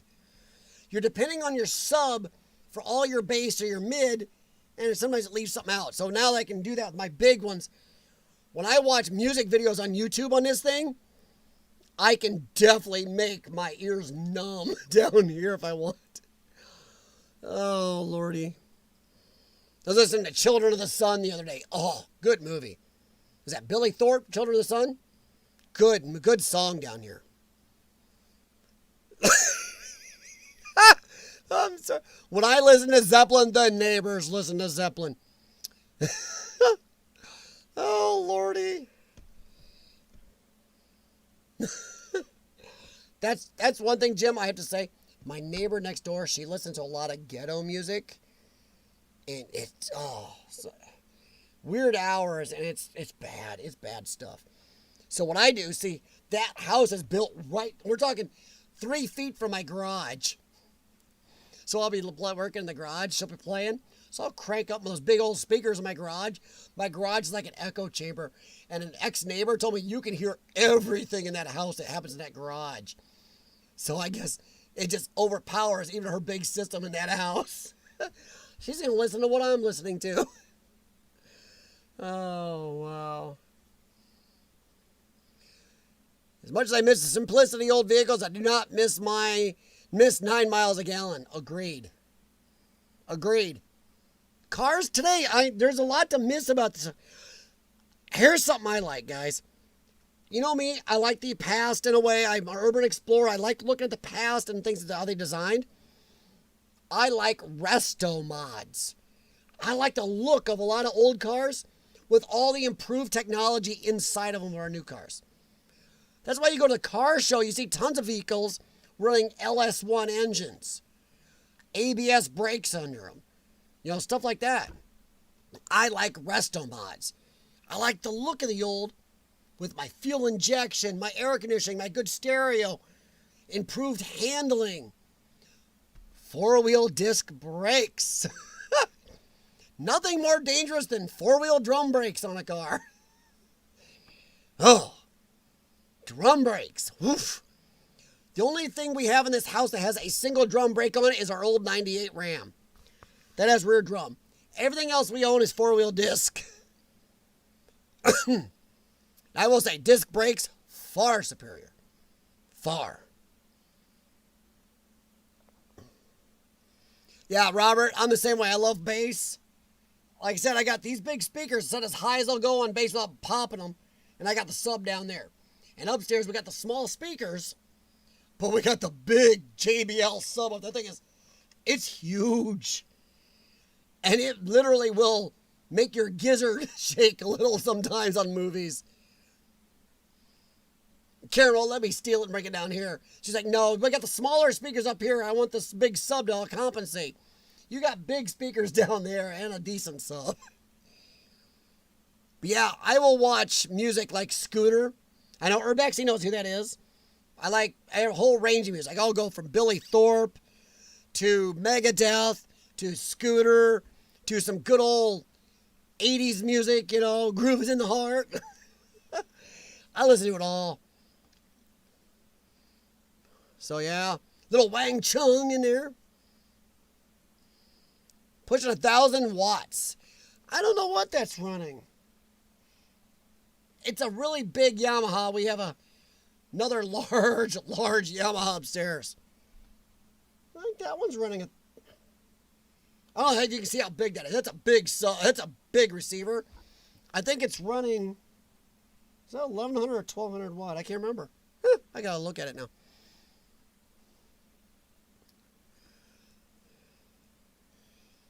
Let's see here. Uncle Ben! How is it going, man? Thought you got removed when they removed Uncle Ben from stuff. I thought you were outlawed. Say rear drum brakes on a regular plain throwaway car for longer Well, there's a reason, Uncle Ben. The reason rear drum brakes lasted longer is they didn't work. Used to be when you had front disc rear drum, 85 to 90% of your braking was up front, and your rear brakes were 20 to 20, maybe 25% of your braking max. Disc brake, four-wheel disc systems are more balanced. Sure, you still got 60% of your braking up front, but now you got a balanced rear where they're dragging 35 to 40% of your braking. So they don't last as long because you're using them more because they work. And drum systems, I'm sorry, the readjusters, Rich is going to hold up his thumb on this one and agree with me. The rear auto adjusters on drum brakes didn't work with a crap. That's why you always had to sometimes readjust them yourself. They sucked. So yeah, they last as long as they wouldn't adjust up. You're running most of your front brakes. Disc systems auto adjust. So that's why. The rear disc is far superior. It just is. Even without ABS. And my Trans Am does not have ABS or traction control because it was ordered without it because nobody wanted nanny stuff on it. AC/DC has a... Whoa. AC/DC has a new song? What?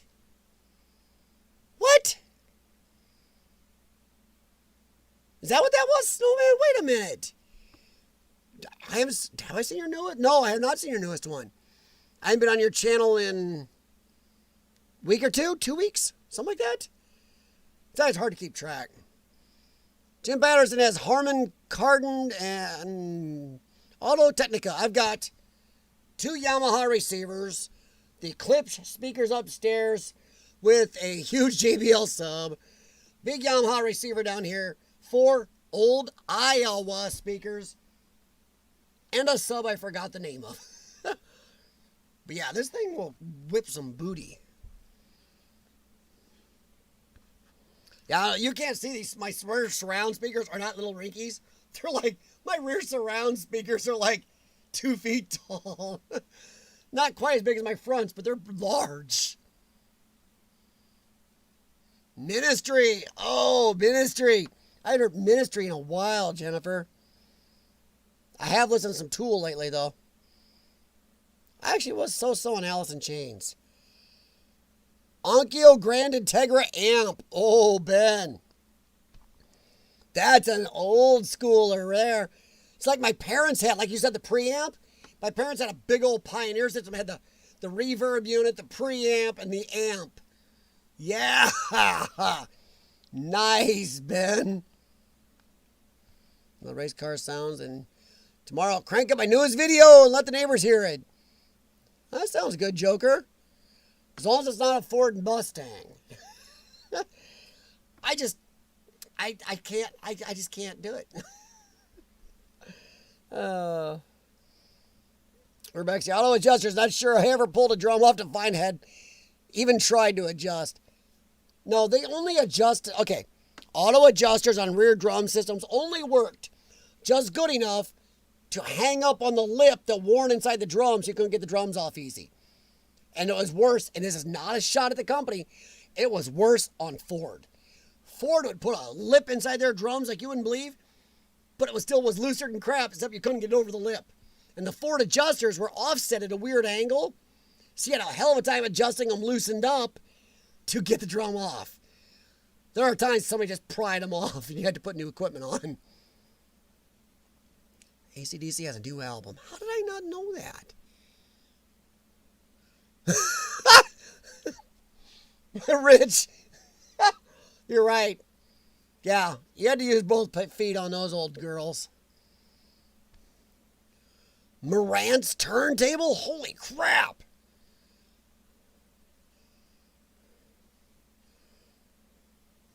Yeah, Ben's right. I think my Trans Am brake pedal, well, no, it might be wide. God, I gotta look. The Trans Am's 3-pedal.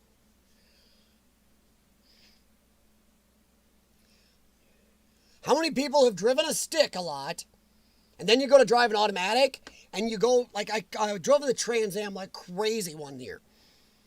And I went and drove, well, it was either my truck or the Impala, and I come around this ramp to go on the bridge, and I slammed the brakes on accidentally because I went to downshift.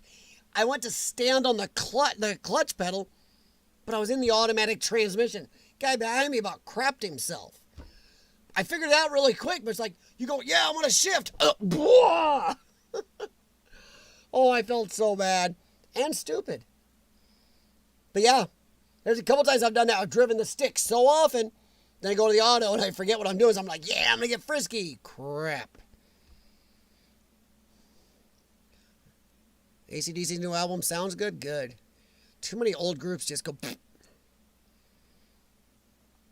Let's see. I have to check that. Dang, AC/DC has a new album. That's crazy. How did I not know that? Huh. Ooh, I better check that. Sorry, guys. There.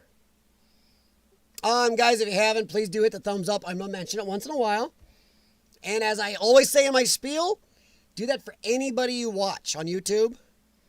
You know, if you're watching Uncle Ben, if you're watching Snowman, Rich Discoveries, make sure you at least, if you don't have time, if you're on the treadmill like me, puffing away with your oxygen pack on or doing whatever, at least hit the thumbs up, guys. Because even without a comment, the thumbs up makes a huge difference to those channels. It really does. So please do that for me or anybody else. If you do give me a thumbs down, please give me a comment on why, besides my funny looks or my funny voice or something. Jennifer, I've done that though. I've done that a couple times. Even when I get this mood like yesterday. Oh, the Trans Am was so good yesterday. It was sounding so good to me. I hadn't driven it in like a month. Now I was like, oh, I was so happy. But yeah, now if I drive it for a couple days and I go and get the Impala and I'm getting a little frisky with the Impala, what do? You go to downshift and hit that clutch. Be careful doing that. Has anybody driven the newer vehicles like Karen's Durango's, a 2017-18? That thing's got discs on it like this big. I think her discs are like 16-inch discs on that thing for the brakes. The brake pedal on that thing, I thought my Trans Am was touchy. If a mouse farts in the back seat of that thing and it farts at the brake pedal, that thing will almost slam you into the dash. I think that dang Durango of hers can come from 100 to 0 in 3 feet. I think any food you ate will come back up your digestive system if you slam the brakes hard in her vehicle. It's nuts.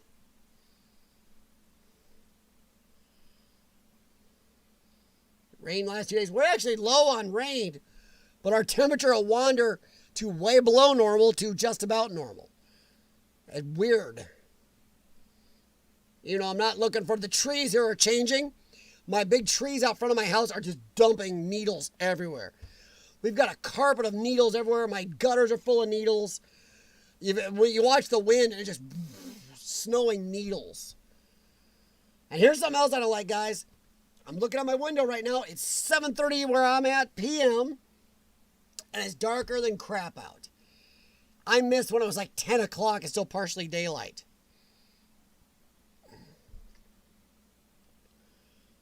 I don't know, Bunny. That's happened to a couple people, Bunny. That's happened to a couple people. It did it to Jim, too. Maybe it knows you're troublemakers. YouTube labeled you guys troublemakers, Bunny. Drove a Trackhawk last month on a 14 ceramic brakes. Well, I'm telling you what, Ben. I don't know what size the discs are on Karen's Durango, but they're monstrous.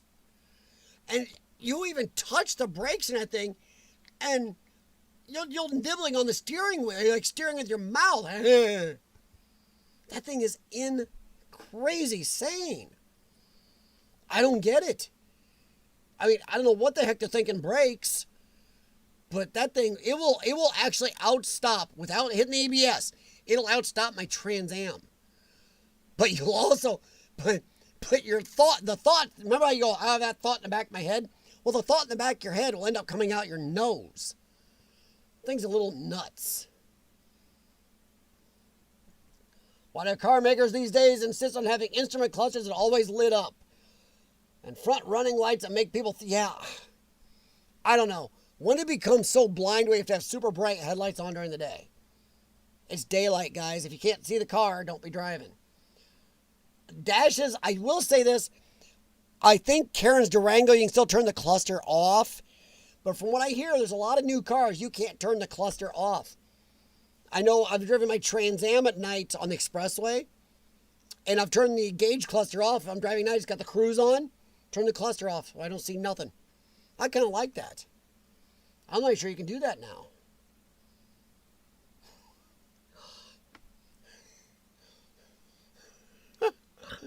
I'm just telling you, Jennifer, if you ever get a chance to drive a Durango like Karen's, be careful. Every time I go to get in that from any of our other vehicles, I'm like, holy crap, about kills me.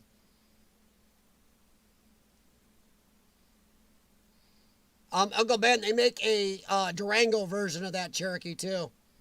Karen almost thought about maybe next one she should get the V8 version. Oh.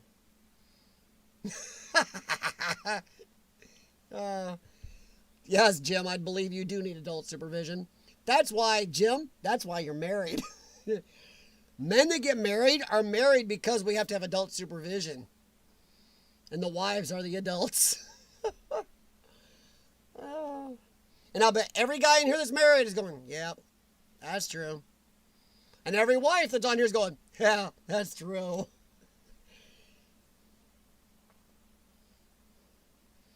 Yeah, Ben, no kidding.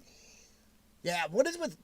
I have had a rant about this before, but why do headlights be so effing F bright now? When did we become that blind? Come on, we have LASIK now. Why do we need headlamps that, once again, if I turn them on here in Iowa, Illinois, you can see them in Nebraska. Every time a car drives by now, your vision's goofy. Why do we need headlights that bright?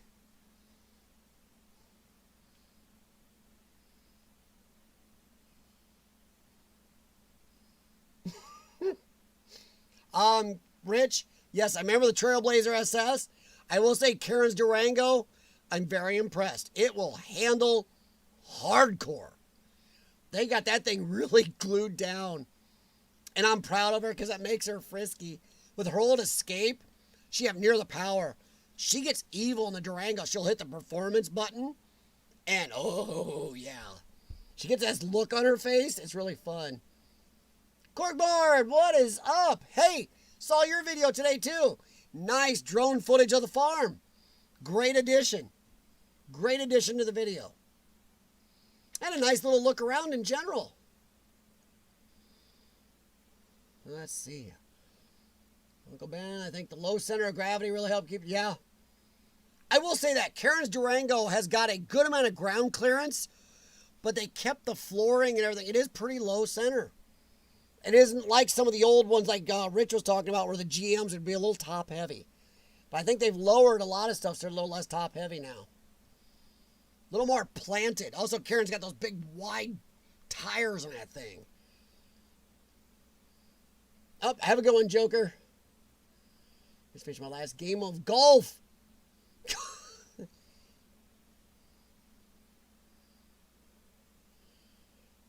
Let's see. I haven't used a headlight switch in two. Yeah, my Impala's automatic headlights. Karen's Durango's automatic headlights. The Trans Am, I use it because it's got pop-up lights. And the truck. The truck is old 98, so you got to use a headlight switch. And the Trans Am is... The Trans Am does have orange DRLs down low. So it does have a type of DRL on the old 2000 Trans Am. But to turn the headlights on, you still have to turn them on and pop them up.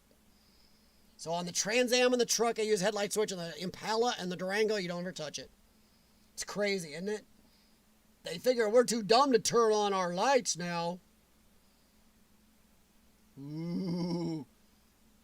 Uncle Ben, I don't know why they outlawed you, my friend. They got to put you back on them rice boxes because you're speaking my language there. Ram Hellcat. Oof. Not married. 40 years was enough. Never again. Yeah, but still, for those 40 years, you had to be supervised. Oh. Hey, I'm only getting married once. I waited and found the right person. And yeah, no, me and Karen are for life. We'd better be. Or they'll never find her. That sounded totally bad. I'm sure that'll get me in trouble. It was a joke, YouTube.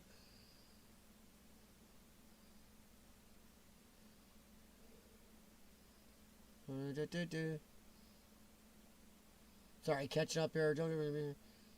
Those orange DRLs. Yeah. Yeah, Uncle Ben, the Trans Am does have the orange DRLs. Which is still weird, but yeah. It's strange because, yeah, the GM did use those. Ben, you're right.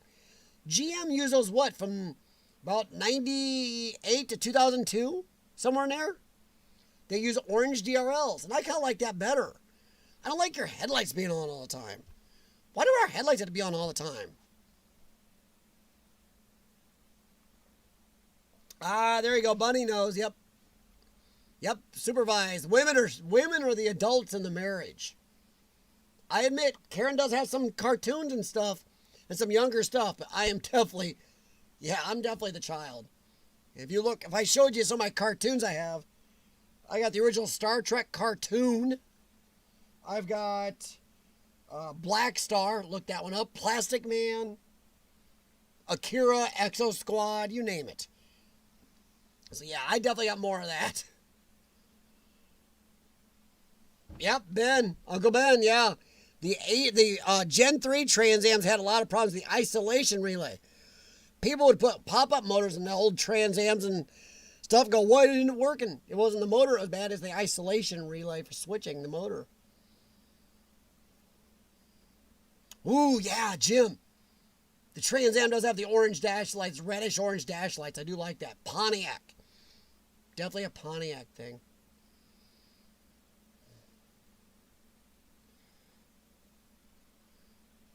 What do you guys think of a Dodge? All right, Bunny, what do you guys think of Dodge Journey? They're not bad. It's like a mini. I've had my opinion has come up on those a little bit. They're kind of almost like taking place it's kind of like a minivan almost in a way. So I don't know about the word crossover. It's kind of weird. It's like half minivan, half Durango. It's kind of a weird vehicle. Me personally, I always looked at the Journey and I just go, I'm going to go Durango or minivan. I think both the Dodge minivans are epic for minivans. And I like the Durango. The Journey was kind of one of those middle vehicles. It's solid. A lot of people drive them. I just didn't like the looks of them very much. Now I just kind of figured I should go one way or the other.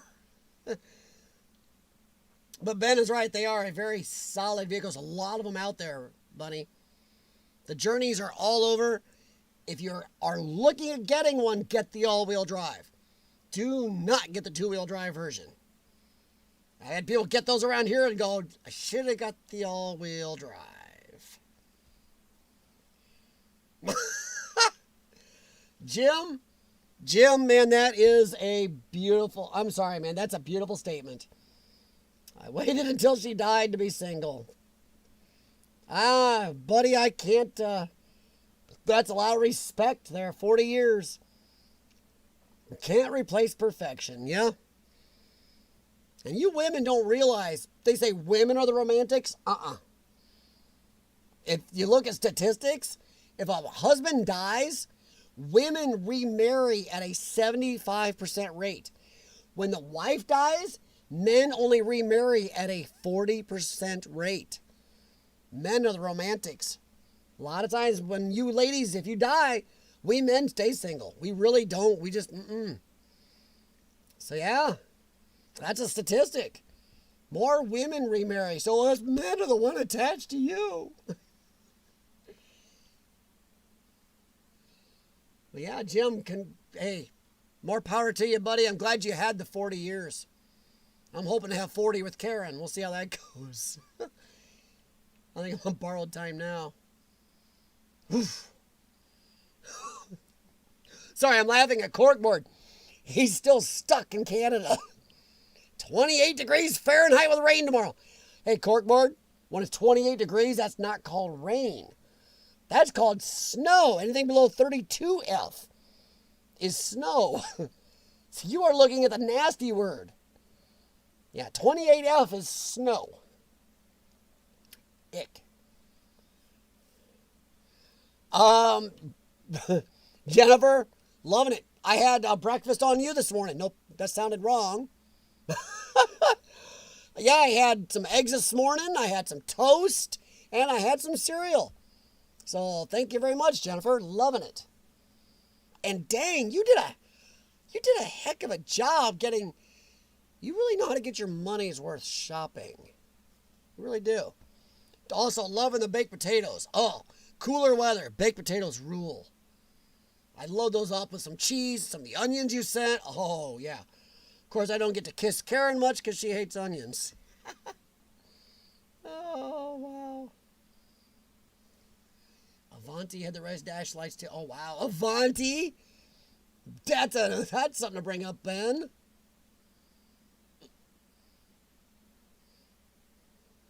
That is weird. The Pacifica, why they got rid of the best thing Chrysler ever made.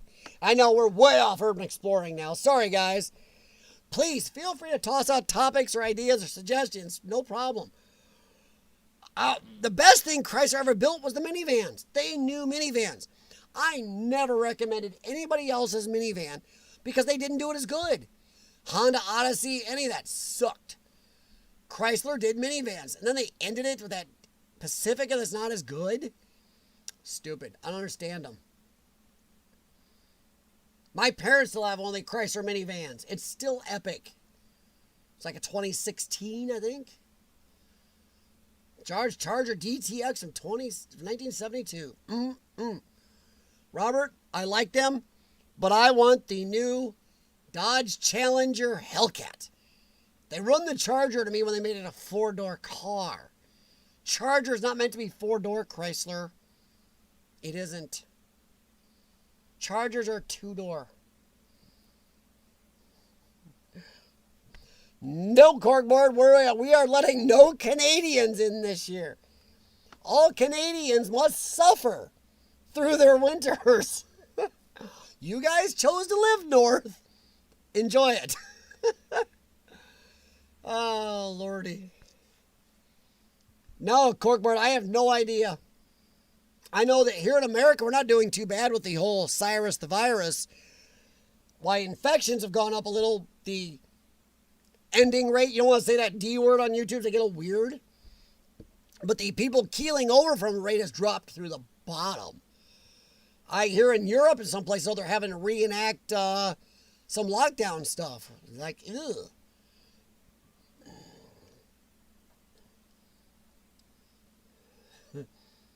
Oh, no, Robert. Yeah, Jennifer got me some granola bars from Aldi, actually. Oh, good stuff. I definitely munch those down right after a workout, Jennifer. Sorry, Jim. I say that to Karen all the time. We get in an argument. I go, you know why married men die earlier than their wives? Because they want to. That's not funny. Yes, it is funny. You just have no sense of humor. Jim, I say that all the time, and Karen hates it.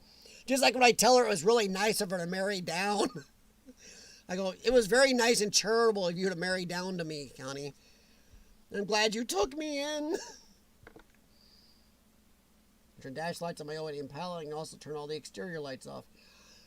I can't turn all the lights off on my 05 Impala. I hate that. Drives me nuts. The Trans Am I can't either, because if I turn my lights off, those damned orange DRLs come on. But the Impala, I can't turn them off. The truck I can. I think Karen's you can if you turn off the autos. I think. Or no, maybe the DRLs come on that too automatic. Son of a dinkus. Ooh, Bunny. Yeah, the Cadillac crossovers are nicer. And can we stop? Oh, I don't like that phrasing, crossover. Pick a car.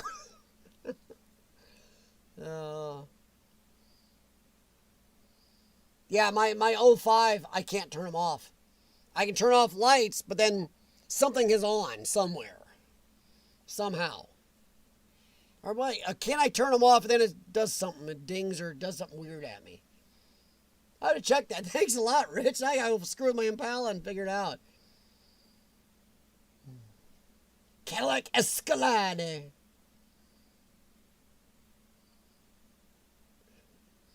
Amazon Pantry. God, what don't they have on there? They got some neat Blu-rays and stuff. I want to get Deep Rising on Blu-ray. I know Robert's going to know that movie. But Deep Rising is one of my, I know it's stupid, it's one of my guilty pleasure movies. It's an action, goofy action movie, but it was just pure action and fun, and I love that movie. I just absolutely love Deep Rising. I think I might try to get that on Blu-ray. You know, when I get around to getting other stuff taken care of. But yeah, if you haven't looked it up, look up Deep Rising with Treat Williams. And it's just a good, fun action film. Love that movie. Oh, wow. Now, Jim Patterson, what I want is a Cadillac CTS-V. 650 horsepower caddy with a 6-speed tranny. That's my idea of a Cadillac. Baby. Yeah. Cadillac CTS-V. I saw an old guy in his 80s stomp the living bejesus out of a Camaro. No, it wasn't a Camaro. It was the Dodge Challenger. Stomped the crap out of one of those guys. Guy was up next to him, and the old guy didn't even say a word, didn't even look at it. He had his old aviator type glasses on. And when he kind of went like this to the dude, and when they took off, Cadillac just roared. It was great. The younger guy in the Dodge and his girlfriend wouldn't even look over at the old dude at the next light. I was crying.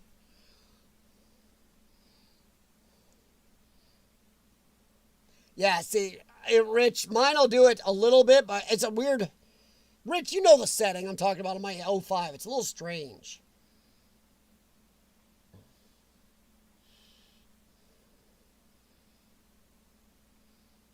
Ben, they still do. You'll see a lot of publications who weirdly kiss up to the iPhones. The Galaxy cameras slaughter the iPhone cameras. You'll see these goofy publications. iPhone camera's the best. All testing I see shows the Galaxy cameras slaughter the iPhone cameras. A lot of publications it's almost like Apple pays them off. It's weird as crap. I got friends that test them. They don't work as good either. Oh, Robert! I'm going to sneak over to your house and take that sucker. That is one movie I keep wanting to buy. I got money, needs to go other places. I love that movie. Deep Rising. Epic fun film, isn't it? I love that movie. I've watched it. I found it on a streaming platform a while back. It was only there a short time. Oh, I love that movie. That is just epic fun. And I'm sorry, Treat Williams should have done more action movies. He was really good in that. Ooh. You know, Jennifer, that's not a bad idea. I may have to do that.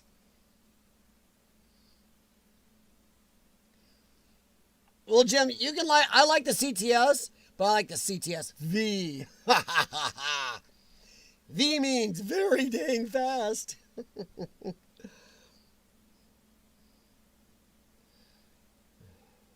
Corkboard, I like the 4-door CTS V, unfortunately. I know I just said whined about 4 doors.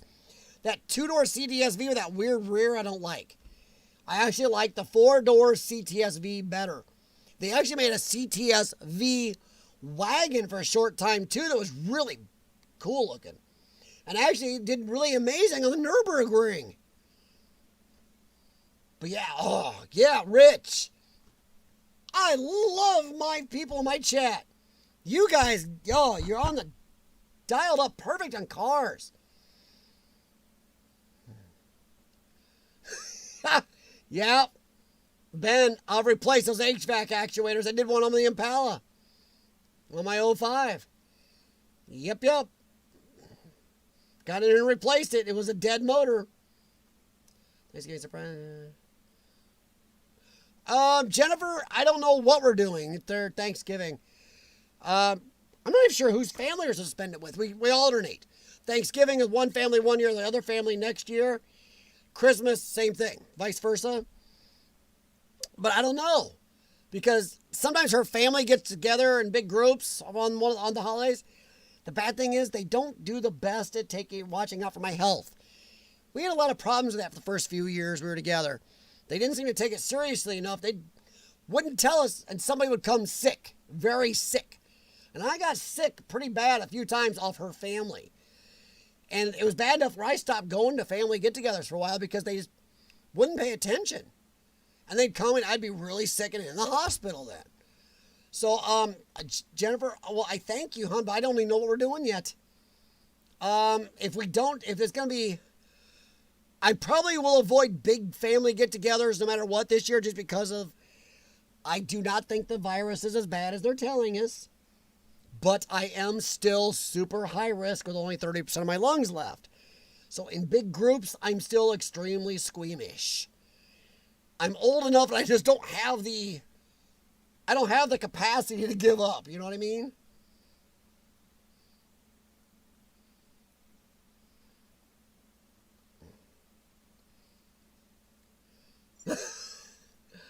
Robert, if I get there, buddy, I'd love to talk to you someday.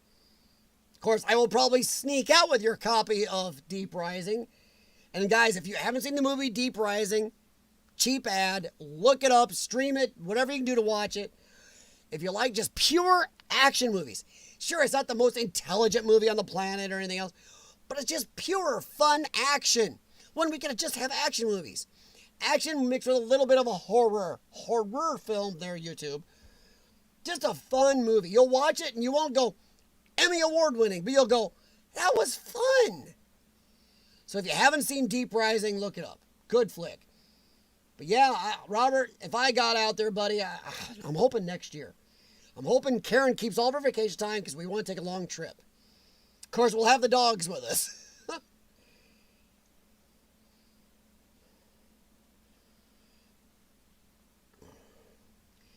I like, depending on the car I'm driving, I like 2-door or 4-door. I don't want a 4-door Camaro or Trans Am. They make a 4-door Camaro or Trans Am, I'm going to boycott GM for life. But there are certain vehicles like a Cadillac CTS-V. Yeah, I can see that as a 4-door. But a Dodge Charger shouldn't be a 4-door. Charger. Traditional 2-door car, guys. Put it back. Of course, I don't want a 2-door minivan either. Oh, man. Old Eldorado. Oh, my Lord. I dated a girl that had a 78 LTD, I think it was. Or 78 or 80 LTD. Man, that thing was a tank. Of course, my friend Jeff's grandma had a Cordoba we talked about last week. That was a very soft riding boat. Oh, fine, Robert. I guess Rich can come watch the movie, too. Oh, wow. Thanks, Jennifer. Hun, I will let you know as we get closer to that, because if it's going to be if it's Thanksgiving, I can't remember. She got on the calendar. Thanksgiving's with her family. I may stay home. A group of like 20 people that I don't, and then a lot of people bring kids, and I don't know. We'll see. Because they don't, like I said, they don't follow health protocols really well. They never have around me. And I've gotten sick pretty bad a few times. Karen's finally got them kind of understanding that I really can't be like that, but I can't demand everybody else not do stuff because of my stupidity. I'd rather not ruin their time and stay home. Corkboard, what did my doctor say about the sweet and sour sniffles, he's asking. Okay. I know we wandered again. The sweet and sour sniffles. A University of Iowa hospitals and clinics, out of like 100 plus patients, they've had 100 plus patients get the sweet and sour sniffles. I'm talking CF patients like me. 39 of them had to do inpatient. Out of those 39, 28 were near my lung capacity. Only one has croaked. When I asked him how old they were, though, he goes, we don't have data on that. How do you not have data on the ages? Translation, they're all younger than me by a lot. I talked to somebody else I know up there, and she's a nurse, and said, yeah, they were all in their 20s. So one CF patient at University of Iowa, as far as I know, has croaked from the sweet and sour sniffles. They were around my lung capacity, but about 20 years younger, corkboard. As for the flu, I am required to get a flu shot. I have to get it the next week or two. They are just as worried about the flu and all the other crap going around as they are these sweet and sour sniffles for me. But University of Iowa does seem to be on top of keeping even super high-risk people like me from croaking from this thing. The CF patients that were inpatient because of the sweet and sour sniffles, unfortunately, were in there a long time, though. We're talking anywhere from 18 to 30 days inpatient. A couple of them even longer. Who wants to spend 40 days in a hospital room? Yeah. So, yeah, corkboard. They're worried about it. My doctor is still telling me avoid people, avoid groups, be very careful, sanitize, wear N95 masks, because N95 masks are the only, I'm sorry guys, this might get me in trouble with YouTube, but look it up in the CDC, the only masks shown any protection against the sweet and sour sniffles is pure N95s. Not ones with valves in them, not all those masks people are wearing, they're useless. Only N95 masks protect you from the sweet and sour sniffles. That's it. Nothing else. All those people walking around with goofy masks, useless. Useless. They don't do nothing. Viruses go right through that. Just like going through it, you blow through them, right through it. So yeah, corkboard, I seem pretty healthy from it. I'm pretty healthy for somebody at my level, but I'm older than most of the people they had in there at my level. So I'm a little more susceptible than even them, so I'm careful as hell. But I'm not freaked out. I'm just careful. I carry a hospital level sanitizer in all my vehicles. That's the other big problem here, the doctors say. People are wearing the mask and not paying attention to their hands. You go to the grocery store, you touch a refrigerator, 1,000 people touched. Then you go get in your car, touch your steering wheel, and sooner or later you do this, touch your keys, something else. That's where a lot of people are getting sick now. They're not talking about sanitizing, just wear your mask. I get in the car right away, I sanitize. So make sure you do that if you're worried about it.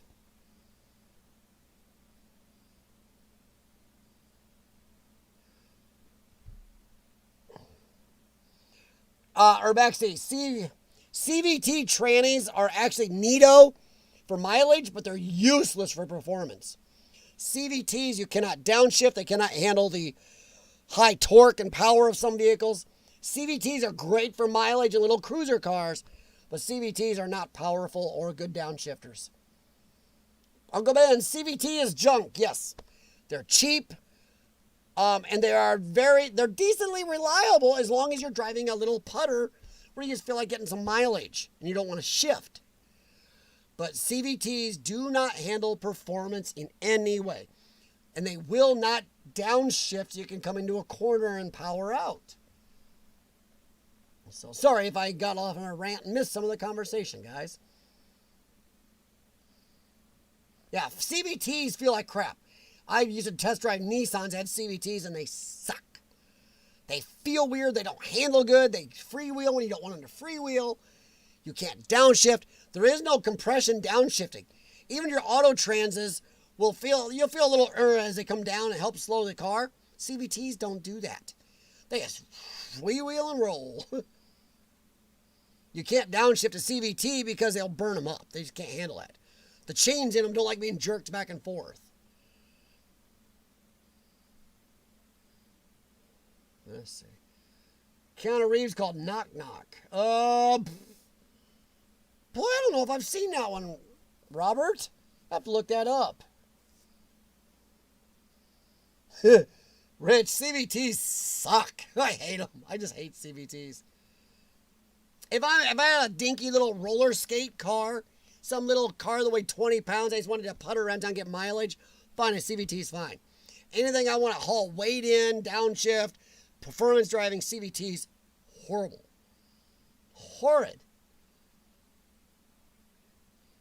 Exactly, Rich. Yeah, see, Bunny, the thing is, kids aren't really getting sick from this. Kids aren't really getting ill and having life-ending problems. Problem is they do spread it to adults. And a lot of parents are unrealistic about their kids. The kid's always wiping their hand with their, nose their hand or hands in their mouth, snotting everything. That's where I have a problem. For the rest, normal people, a lot of your normal people, is not a bad thing. 99.8% survival rate. For people like me, it's lower, but still a lot higher than they're telling us. But it's enough where you're my age, 30% of your lungs, you really don't have a lot left to give up. I mean, I use an oxygen pack hanging up here on my treadmill. And my O2 still gets between 90 and 89%. Sometimes 87 on a bad day. And if you look that up, that's bad. A lot of normal people would actually be very dizzy and hardly able to stand at 87%. My body is unfortunately used to crap air. Corkboard, yes. And I do recommend you wear your mask, especially if you're, susceptible. Or you just don't want to be sick. And or to say you don't get it or it doesn't even affect you very much, but who you spread it to. My wife has to wear one every day working at Hobby Lobby because she can bring it to me. So yeah. So I feel very bad for having to wear an N95 every day, which she wears, which I have real 3M N95s here because I always need them. I didn't make it this age before Trikafta came along to, without having to, know what I had to do to stay there. I was careful. Rooted, what's up, man? That's okay, Rooted. I can't believe I'm still on. Ooh, Willow. Go Willow, Jennifer. Go Willow. Willow's a good one. Yeah, God, I haven't seen Willow in a long time. Whew. Ask Robert. Robert's probably got it. He'll send it to you. Man, Willow. Yeah. Definitely Willow. Labyrinth is good, but wow, I haven't seen Willow in forever. I'm trying to think whatever weird movies I got over there. Here's a TV series a lot of you may not know. Red Dwarf. Sci-fi, British sci-fi comedy. Love it. Here's a show that some of you may like. It's definitely British, but look up a show called Coupling. It is hilarious. One of the funniest dating type shows you will ever see in your life. If you've never seen Coupling, look it up, watch it. You can even stream it off a lot of streaming platforms these days. Oh, it is hilarious. And Jack Davenport, the guy that stars in it, you'll recognize from Pirates of the Caribbean and some other movies where he became bigger after it. But yeah, look up, trust me, it's not your average dating show. Look up Coupling. You will cry laughing. And you'll know what the giggle loop is. Not too bad, Rooted. We did a little bit of Urbex, and then we've been wandering ever since. Cars, movies, you name it. Sweet and sour sniffles, even a little bit, We've been all over the place. We even talked about surround sound systems. Jennifer and Jim and Robert have got some hella surrounds like I do. Probably even better than I got. The sub upstairs is as big as a Buick. So that's what we're doing. We've been wandering ever since we got off a little bit of Urbex. Watching Exploring with Carl in the background tonight. He is what's roving around on the TV screen there. So what is going on, Rooted? You down in Texas? Did I catch Cindy last Sunday? Yes. I did see some of that. I haven't seen all of it. When I was watching on the treadmill today, I got through some Explorers and I got through part of the Cindy. Just part. I think I got like 5-10 minutes in and I had stopped and had to go walk dogs and get down here.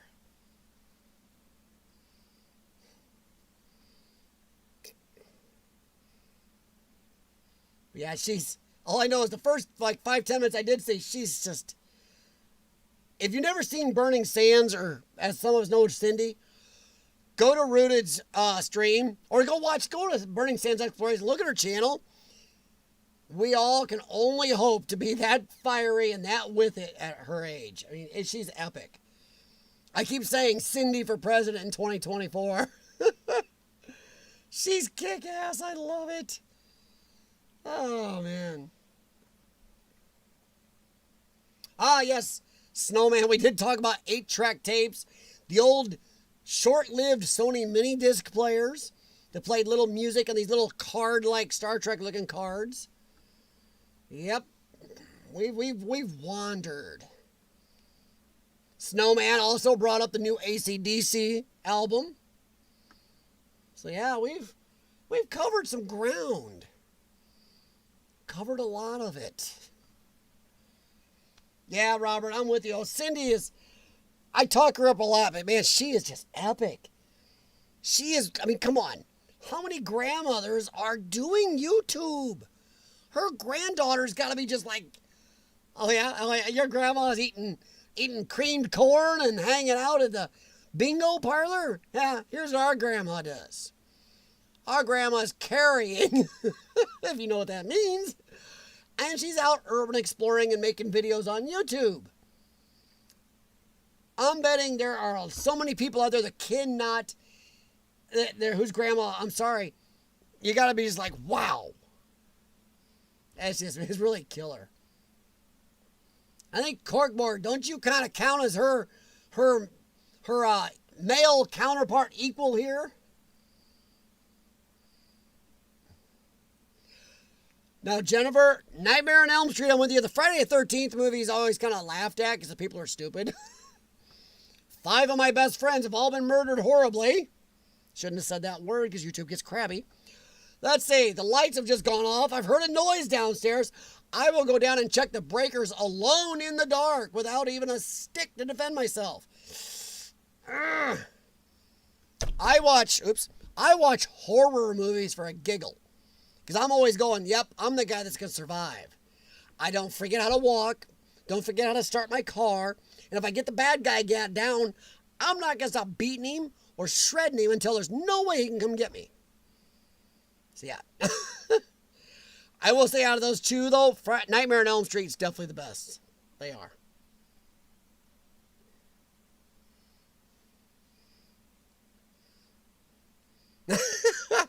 Yeah, but Corkboard, come on, man.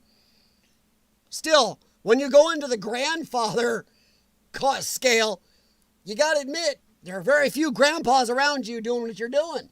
So you got to be looking at your grandkids going, yeah, you got the cool grandpa. Think about that. Not only do you have the cool grandpa, you got the grandpa that isn't going, where's my flip phone? What do you mean? Oh, what's a cell phone? Oh, we have a home line. We don't have a cell phone.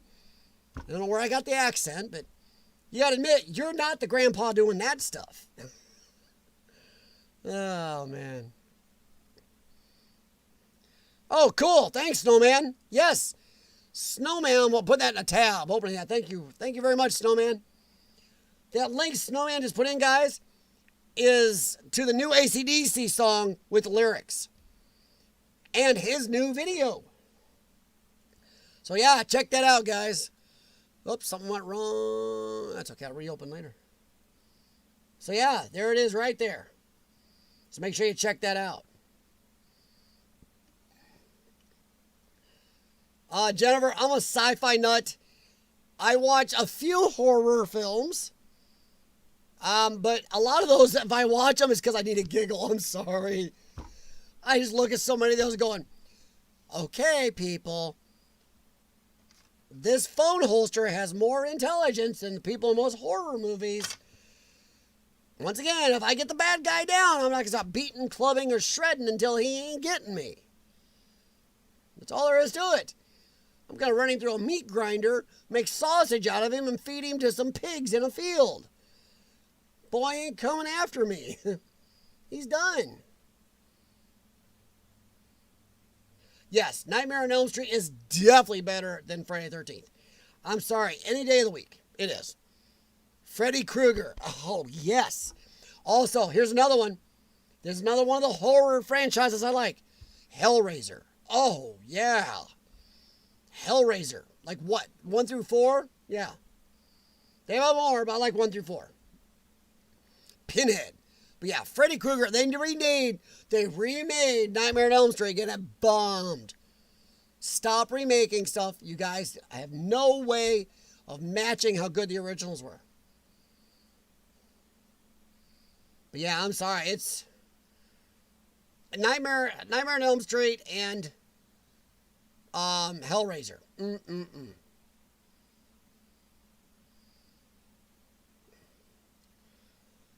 Bunch of the grandmas. I just know they're here. Well, see, Bunny, once again, if you really look, I will say this. The YouTube especially is probably one of the major places on the internet. I'm not talking, I mean, you can take Facebook, Instagram, any part of the internet you want. You will find more grandparents on YouTube who are able to do YouTube or at least follow and watch channels on YouTube. I bet more grandparents are watching videos from Rooted Expeditions than are on Facebook. On average, I'm following anybody on Facebook. You know what I mean? YouTube seems to transcend. That's one of their powers of YouTube that they're wasting. YouTube seems to transcend age. YouTube seems to go from, 5 years old, which is not often anymore, as they have laws and rules and weird stuff, clear up to 105. YouTube seems to transcend age. Everybody can find something they want to watch, make, or do on YouTube, no matter what their age is. And I think that's one of their powers that they're wasting. So yeah, Bunny, there's a lot of grandparents, whether they're making videos or just following or watching or interacting on YouTube, where when it comes to the rest of the technology, they really don't use it or follow it. But they get on here and really interact. I know that there's some rest homes now that hook people up on YouTube and help them find channels that they're of things they're interested in, so they interact. They feel cool and interacting, and mentally it helps them to have something to interact with. I think that's great. But yeah, if we had to go through between sci-fi and horror, I'm going sci-fi. Like I said, Cadillacs and Dinosaurs, original Star Trek posters. You can see my Stormtrooper, my Darth Vader, so you get the idea what I'm into. Let's see. Here's another B movie for you sci-fi fans, B or C. I think it was actually made for video back in the 90s. Look up Moon 44 with Michael Pare. A really good B-C sci-fi movie that you will not be disappointed to watch. Good, solid, pure, low budget, but good sci-fi film. Moon 44. Check that one out. Ernest Borgnine, oh my lord. He had a broad range. From Airwolf to horror films. Oh, thanks, Robert. I got weird stuff. Like I said, Moon 44. Look that up when you're looking up Deep Rising, everybody. See what else weird is up there. Ghost in the Shell. A lot of you anime people know Ghost in the Shell. Outland, I mentioned. Big Trouble in Little China, of course. Firefly. Here's one that may surprise you I liked. Smallville. 10 years that show ran before the big glut of superhero shows. We wouldn't even have those if it wasn't for Smallville. Smallville broke the mold and did 10 years on network TV. Sure, it had its kiddie moments and teeny bopper moments. Really, if you look at the show, how it grew the person, really well done. And I know we're wandering near the end. I get into my weird stuff here. Michael Pare was in Eddie and the Cruisers, and he was also in another sci-fi film, or two, where he traveled in time doing a military project. Look that one up. I'm not going to give the title. Let you look that one up. Michael Pare was in two sci-fi movies where he traveled in time during a military project from like World War II era. There you go. It's a good film, too. Original Night of the Living Dead, yes. I also like the one with the mall. Got another good movie. Let's see what else I got over there. Oh, here's one a lot of people won't know. If you like pop culture, and it does have sci-fi in it. If you like, oh my lord, I forgot his name. Bruce Campbell. The Adventures of Briscoe County Jr. One of the few cowboy type shows that has sci-fi mixed in. Look that one up. The Adventures of Briscoe County Jr. Michael Pare was in Bad Moon. So was, who else was in Bad Moon? Oh, Bad Moon Rising. Or Black Moon Rising? Oh, good grief. Tommy Lee Jones, the one where he was Linda Hamilton. Is that Bad Moon Rising? Crap. The supercar. Come on, Robert. Help me out. Robert's going, I know it. Is that Bad Moon Rising? I think it was. Tommy Lee Jones, Linda Hamilton, the supercar. Little cheesy, but good movie.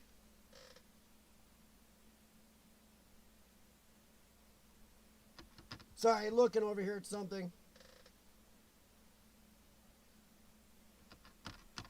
You know a movie I don't hear much about anymore? Sorry, I'm getting ideas.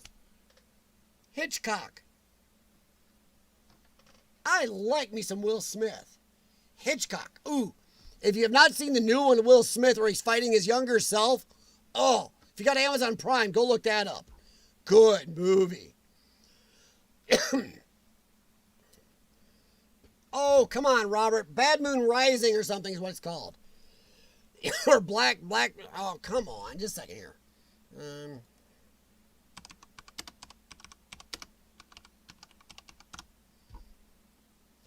No, good grief. Sorry, guys.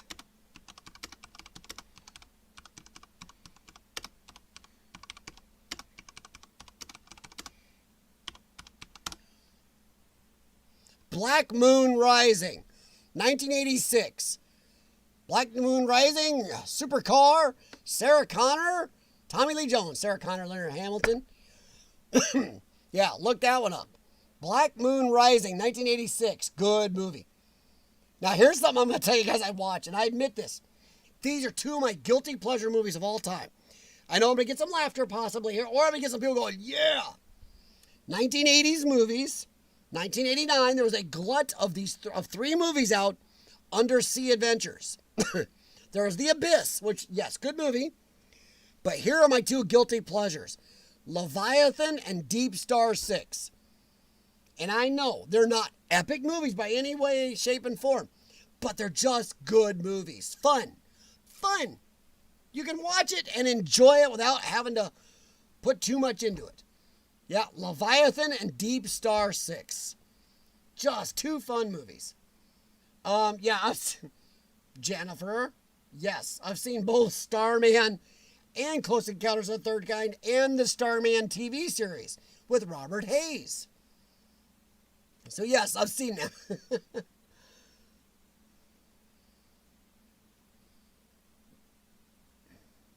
Yes. That's Black Moon Rising. Black Moon Rising, Robert. Black Moon Rising is the supercar. Yep, it's right here. Black Moon Rising, 1986. Black Moon Rising is from Wolfman's Cult Films. Yep, Black Moon Rising. But yeah, I'm sorry, but Deep Star 6 and Leviathan are movies I will go back and watch about once a year. Something about those two movies. John Carpenter has made one of my favorite, actually two of my favorite movies of all time. Anybody know which two movies those are? Robert, keep your mouth shut. Two of my favorite movies of all time have come from John Carpenter. I like a lot more of his movies, but two of his movies are two of my all-time favorites. Do you know which ones they are? Anybody but Robert. Because I'm betting at least a couple you will know. Should I hum the theme song Jeopardy? No, I can't do that or I'll get a copyright strike. Are you even humming it? Isn't that weird? Da, da, da, da. Ha ha, I didn't hum it, guys. Ooh, nobody. Silence. Uh-oh. Come on, Robert. All right, Robert, I'll let you play too. What two John Carpenter movies will be two of my favorites?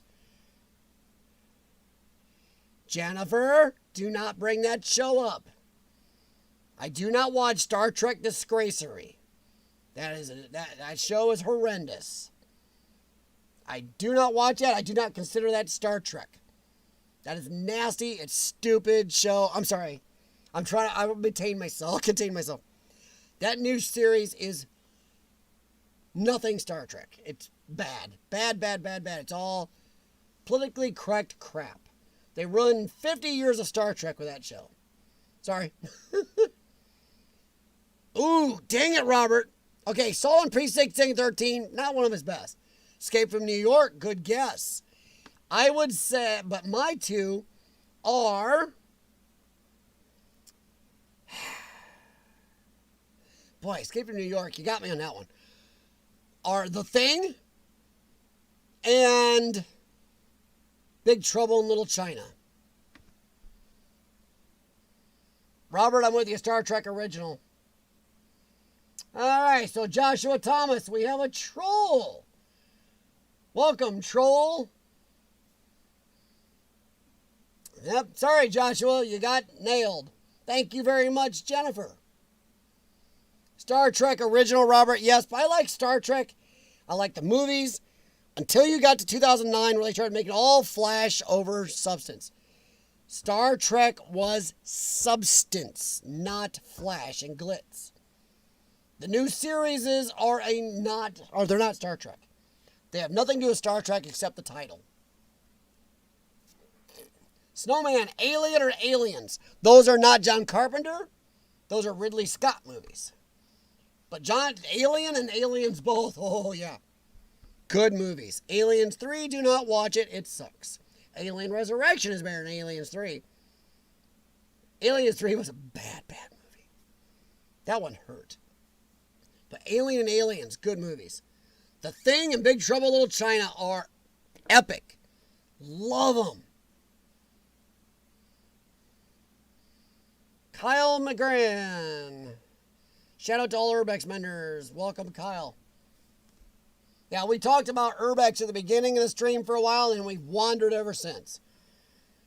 Which is the way these streams are. I've done these streams for over 3.5 years, and we start Urbex usually with some type of topic. Then after that, we wander through everything we feel like talking about. So welcome. Feel free to throw out, if you have any Urbex stuff you want to talk about, feel free to shout it out, Kyle. If you have any questions from social media, cameras, filming, footwear, anything. But we have wandered, this is near the end of my stream, we wandered into weird movies and TV shows. That's the way these streams go. After doing it for 3.5 years, we start out with something, and then we go wherever. But welcome. Well, let's see. Gosh dang it. I got to write that down now. Because I'm not sure I've met you, Kyle. But Snowman knows your work, and I know Snowman's work. So if Snowman likes what you've done, then I've got to write you down.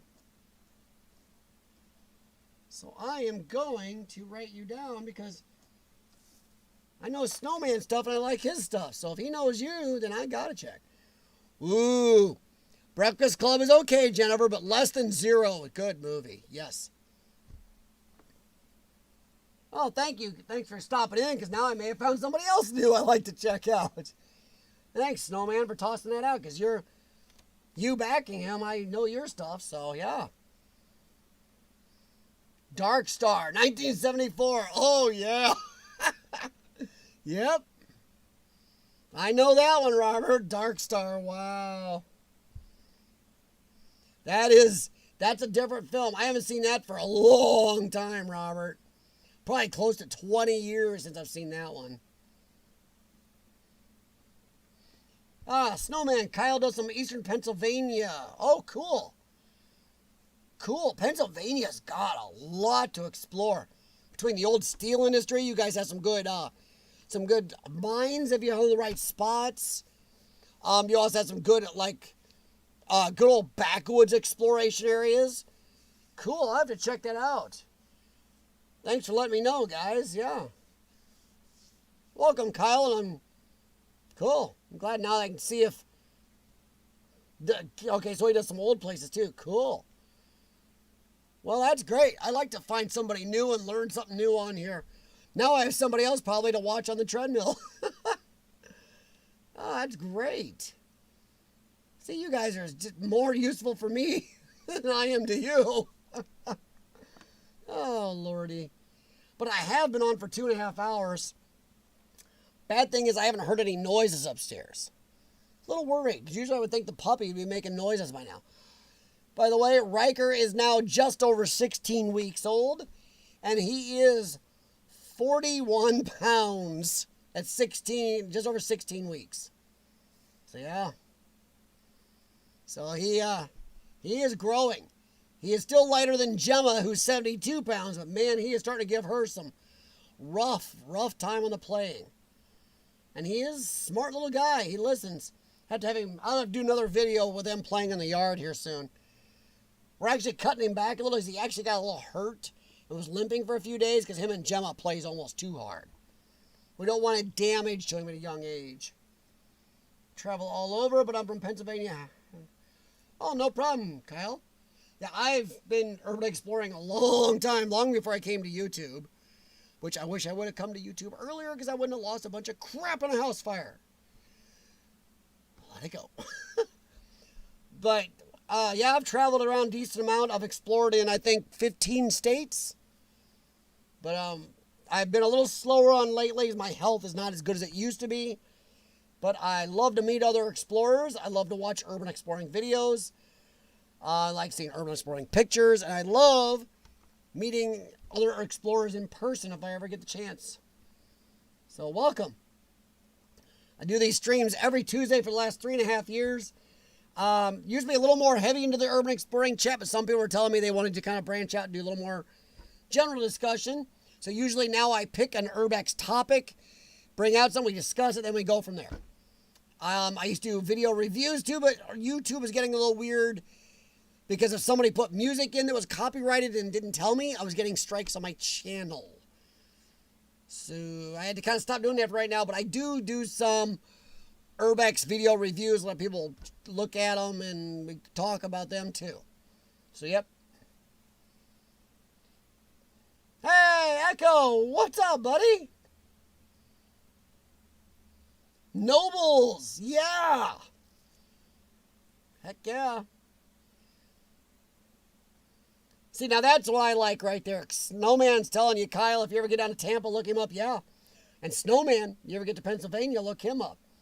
I love seeing the people that are on here who have actually collaborated and met up. And how many people on here I've been able to meet up with. I love it. Or how many of you I really want to meet, too. Oh, great. Yeah, Snowman. Riker has one of his vet puppy appointments tomorrow morning at 10:30. So I got to take him to Quad Cities Pet Care. It's in Milan. Yeah, Quad Cities Pet Care. Used to be Andalusia Road Veterinary Clinic. But yeah, he has an appointment tomorrow at 10:30 to get some checkups done, check his weight, his growth. He gets another round of shots and stuff like that. So yeah, we can do that tomorrow.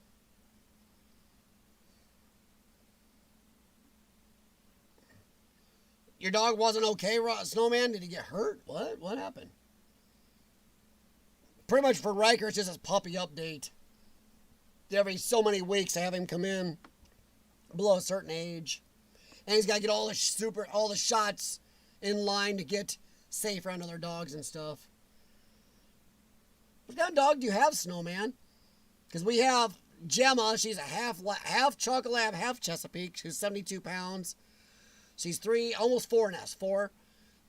We got her. She'd been abused for a couple years of her life. She's, working on it. And Riker, he's 16 weeks old, full Chesapeake, and he's 40 pounds.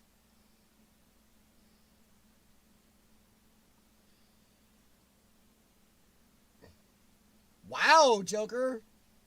I didn't know. Wow. Jeez, Kyle, you got that much. Woo! You've been out there, buddy. Congratulations on the large channel. This subscriber count. You worked for that then. Snowman's going back to using copyrighted music on your stuff. You can definitely do that. Do be careful Because some people that have copyrighted stuff will just choose not to do anything about it.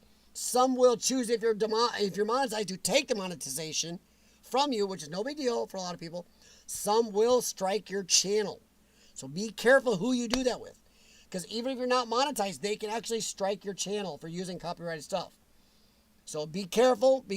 Pay attention to who you use, because some people that say they're not too pissy about it, but you do watch that. I don't want to see your channel get in trouble. And they can strike your channel even if you're not monetized. Deer season, yeah. Yeah, Echo, you know what deer season is around here? Deer season is the season where deer start hunting cars. That's exactly what deer season we call it around here. Deer season, that's when deer come out and hunt down cars. Run out in the way, run into the sides of them. Jeez. Echo, nice. Oh, wow. Well, Snowman, I'm glad he's okay then. Jeez.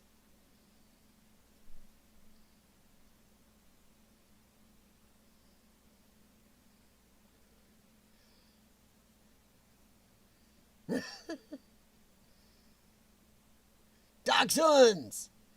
Wiener dogs. You got the Oscar Mayer doggies. We just got the two big dogs, and, well, Jax, he's half dog, half cat. So he's my cat dog. And then we got, well, Pepper. You guys rarely see Pepper. We call her Squishy. We call her Squishers because she's squishy. She's really soft, like a pillow pet. She likes to just lay on my wife or lay with Gemma. Well, Snowman, I just don't want to make sure you don't get in trouble, because some people are cranky and will just copyright strike your channel. And YouTube is a little bitchy about that these days. So yeah, I know you can take it out later. Just sometimes they will strike your channel, as in just get you in trouble. It's like, ooh. Which copyright rules need to be changed, which we've all talked about on here many times. Copyright rules are bull crap for the 21st century. Once again, if I'm live streaming, walking down the street, some idiot drives by playing, Depeche Mode or something, or, Disturbed, and it happens to be on my live stream, I get striked. I didn't choose that, and that's bullshit. Should not happen. If I don't put it in there, it shouldn't be on me. So, yeah. By the way, guys, tomorrow night is Joker's Nations doing a live stream. 8 p.m. Central Standard Time, like Corkboard says. Thank you, Corkboard. And Corkboard TV streams on Monday nights, 7 p.m. CST. Right? Did I get it right, Corkboard? I think so. So yeah, check out other streamers, guys. Enjoy the shows. Corkboard and Joker both definitely have their own flair, their own show, their own ideas. So definitely check them out, guys.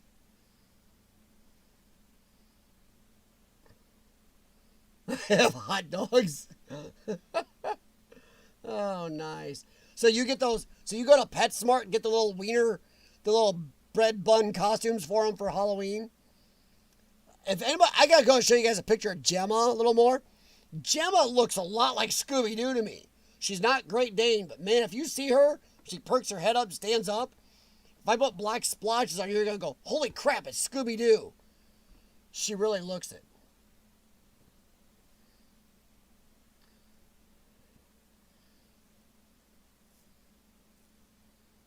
Oh, cool, Jennifer. Good luck. Oh, thank you, Corkboard. Yeah, if you haven't hit thumbs up, please do. And do that for anybody you watch. Whether it's me, Robert, Echo, Joker's Nation, Snowman, or Kyle. If you're watching any of his videos, even if you don't leave a comment, make sure you at least leave a thumbs up. It makes a huge difference in the YouTube algorithm. It really does. And it lets the creator know, hey, look, people like what I'm doing. If you do leave a thumbs down for anybody's video or live stream, leave an honest comment telling them why. An honest critique comment, not some jerk trolley thing. And guys, yeah, welcome Kyle, and do check Kyle out. Sounds like his channel, he's got a lot of subscribers for a reason. So yeah, throw eyeballs at him. And if you like what he's doing there, join his channel. If you find it something you won't watch once a month, do not follow it because that actually hurts channels. So, yep. No, Gemma is Jemma, and it's kind of an old southern name the way hers is. She actually was born in Alabama and then ended up in Green Bay, Wisconsin, where we ended up getting her. So, yep, Gemma. Be a thumb baby. Nice echo.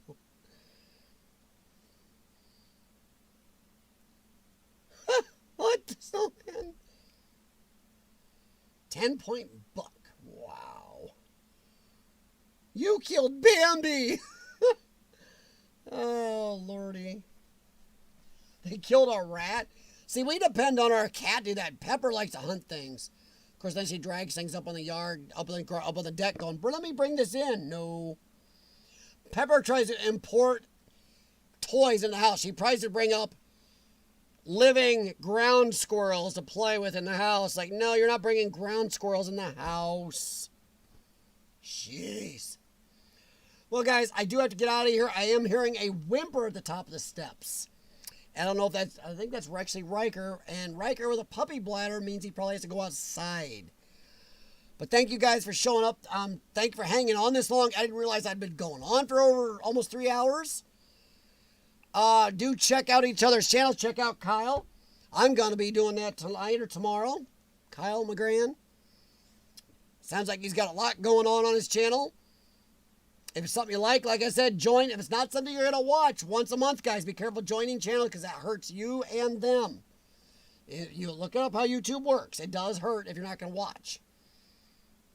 But have a good one, guys. Thank you very much. Remember, Corkboard Monday nights.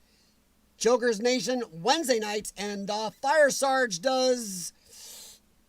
Joker's going to yell at me here, but Fire Sarge does what, Fridays? Is these Fridays or Saturdays, Joker? But Fire Sarge does his own very unique stream sometimes. It does, Corkboard. I enjoy live streaming.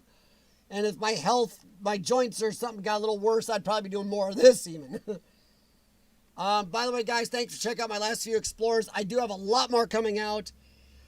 I am starting to edit again, which I should have been doing. But now my mom's issues, which is getting... looks like it's going to improve. So I should be able to get back to a little more exploring, a little more editing, getting out some of these videos.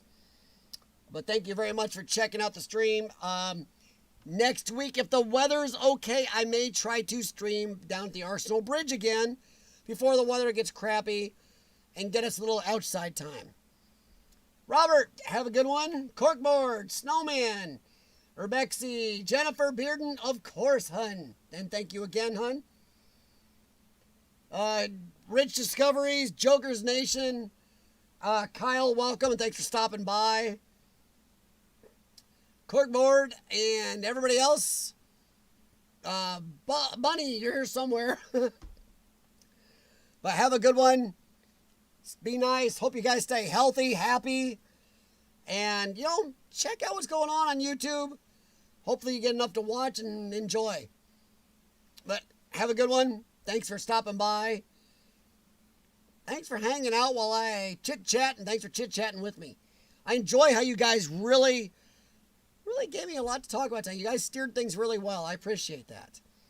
You guys are good drivers. Have a good one. Talk to you later. And by the way, watch out for Rich Discoveries. He's starting to do live streams down again. So watch out for Rich's live streams. And by the way, if you guys are on one of Rich's live streams, you don't see me there, you know how to get a hold of me. Message me on Instagram or something, Exploring with CF. Because I'm tired of not getting his notifications. No matter how many times I update, I do not get Rich Discoveries notifications at all. I've sent 2 emails to YouTube on it. So if you don't see me on his streams, please check, message me on Instagram. And there's Snowman. Throwing out another link. Guys, if you're ever on here, Kyle, also, if you're still here, you guys can throw links to your channels or your videos in here. I am not a selfish, whiny little brat that thinks you just need to be here to talk to me. Feel free to pimp your stuff on here. That is what YouTube is about. If you have videos you want to post, channel links, post it. Post it out.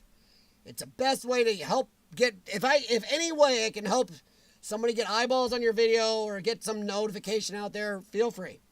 And remember that on any stream you guys can do that. This is not all about me.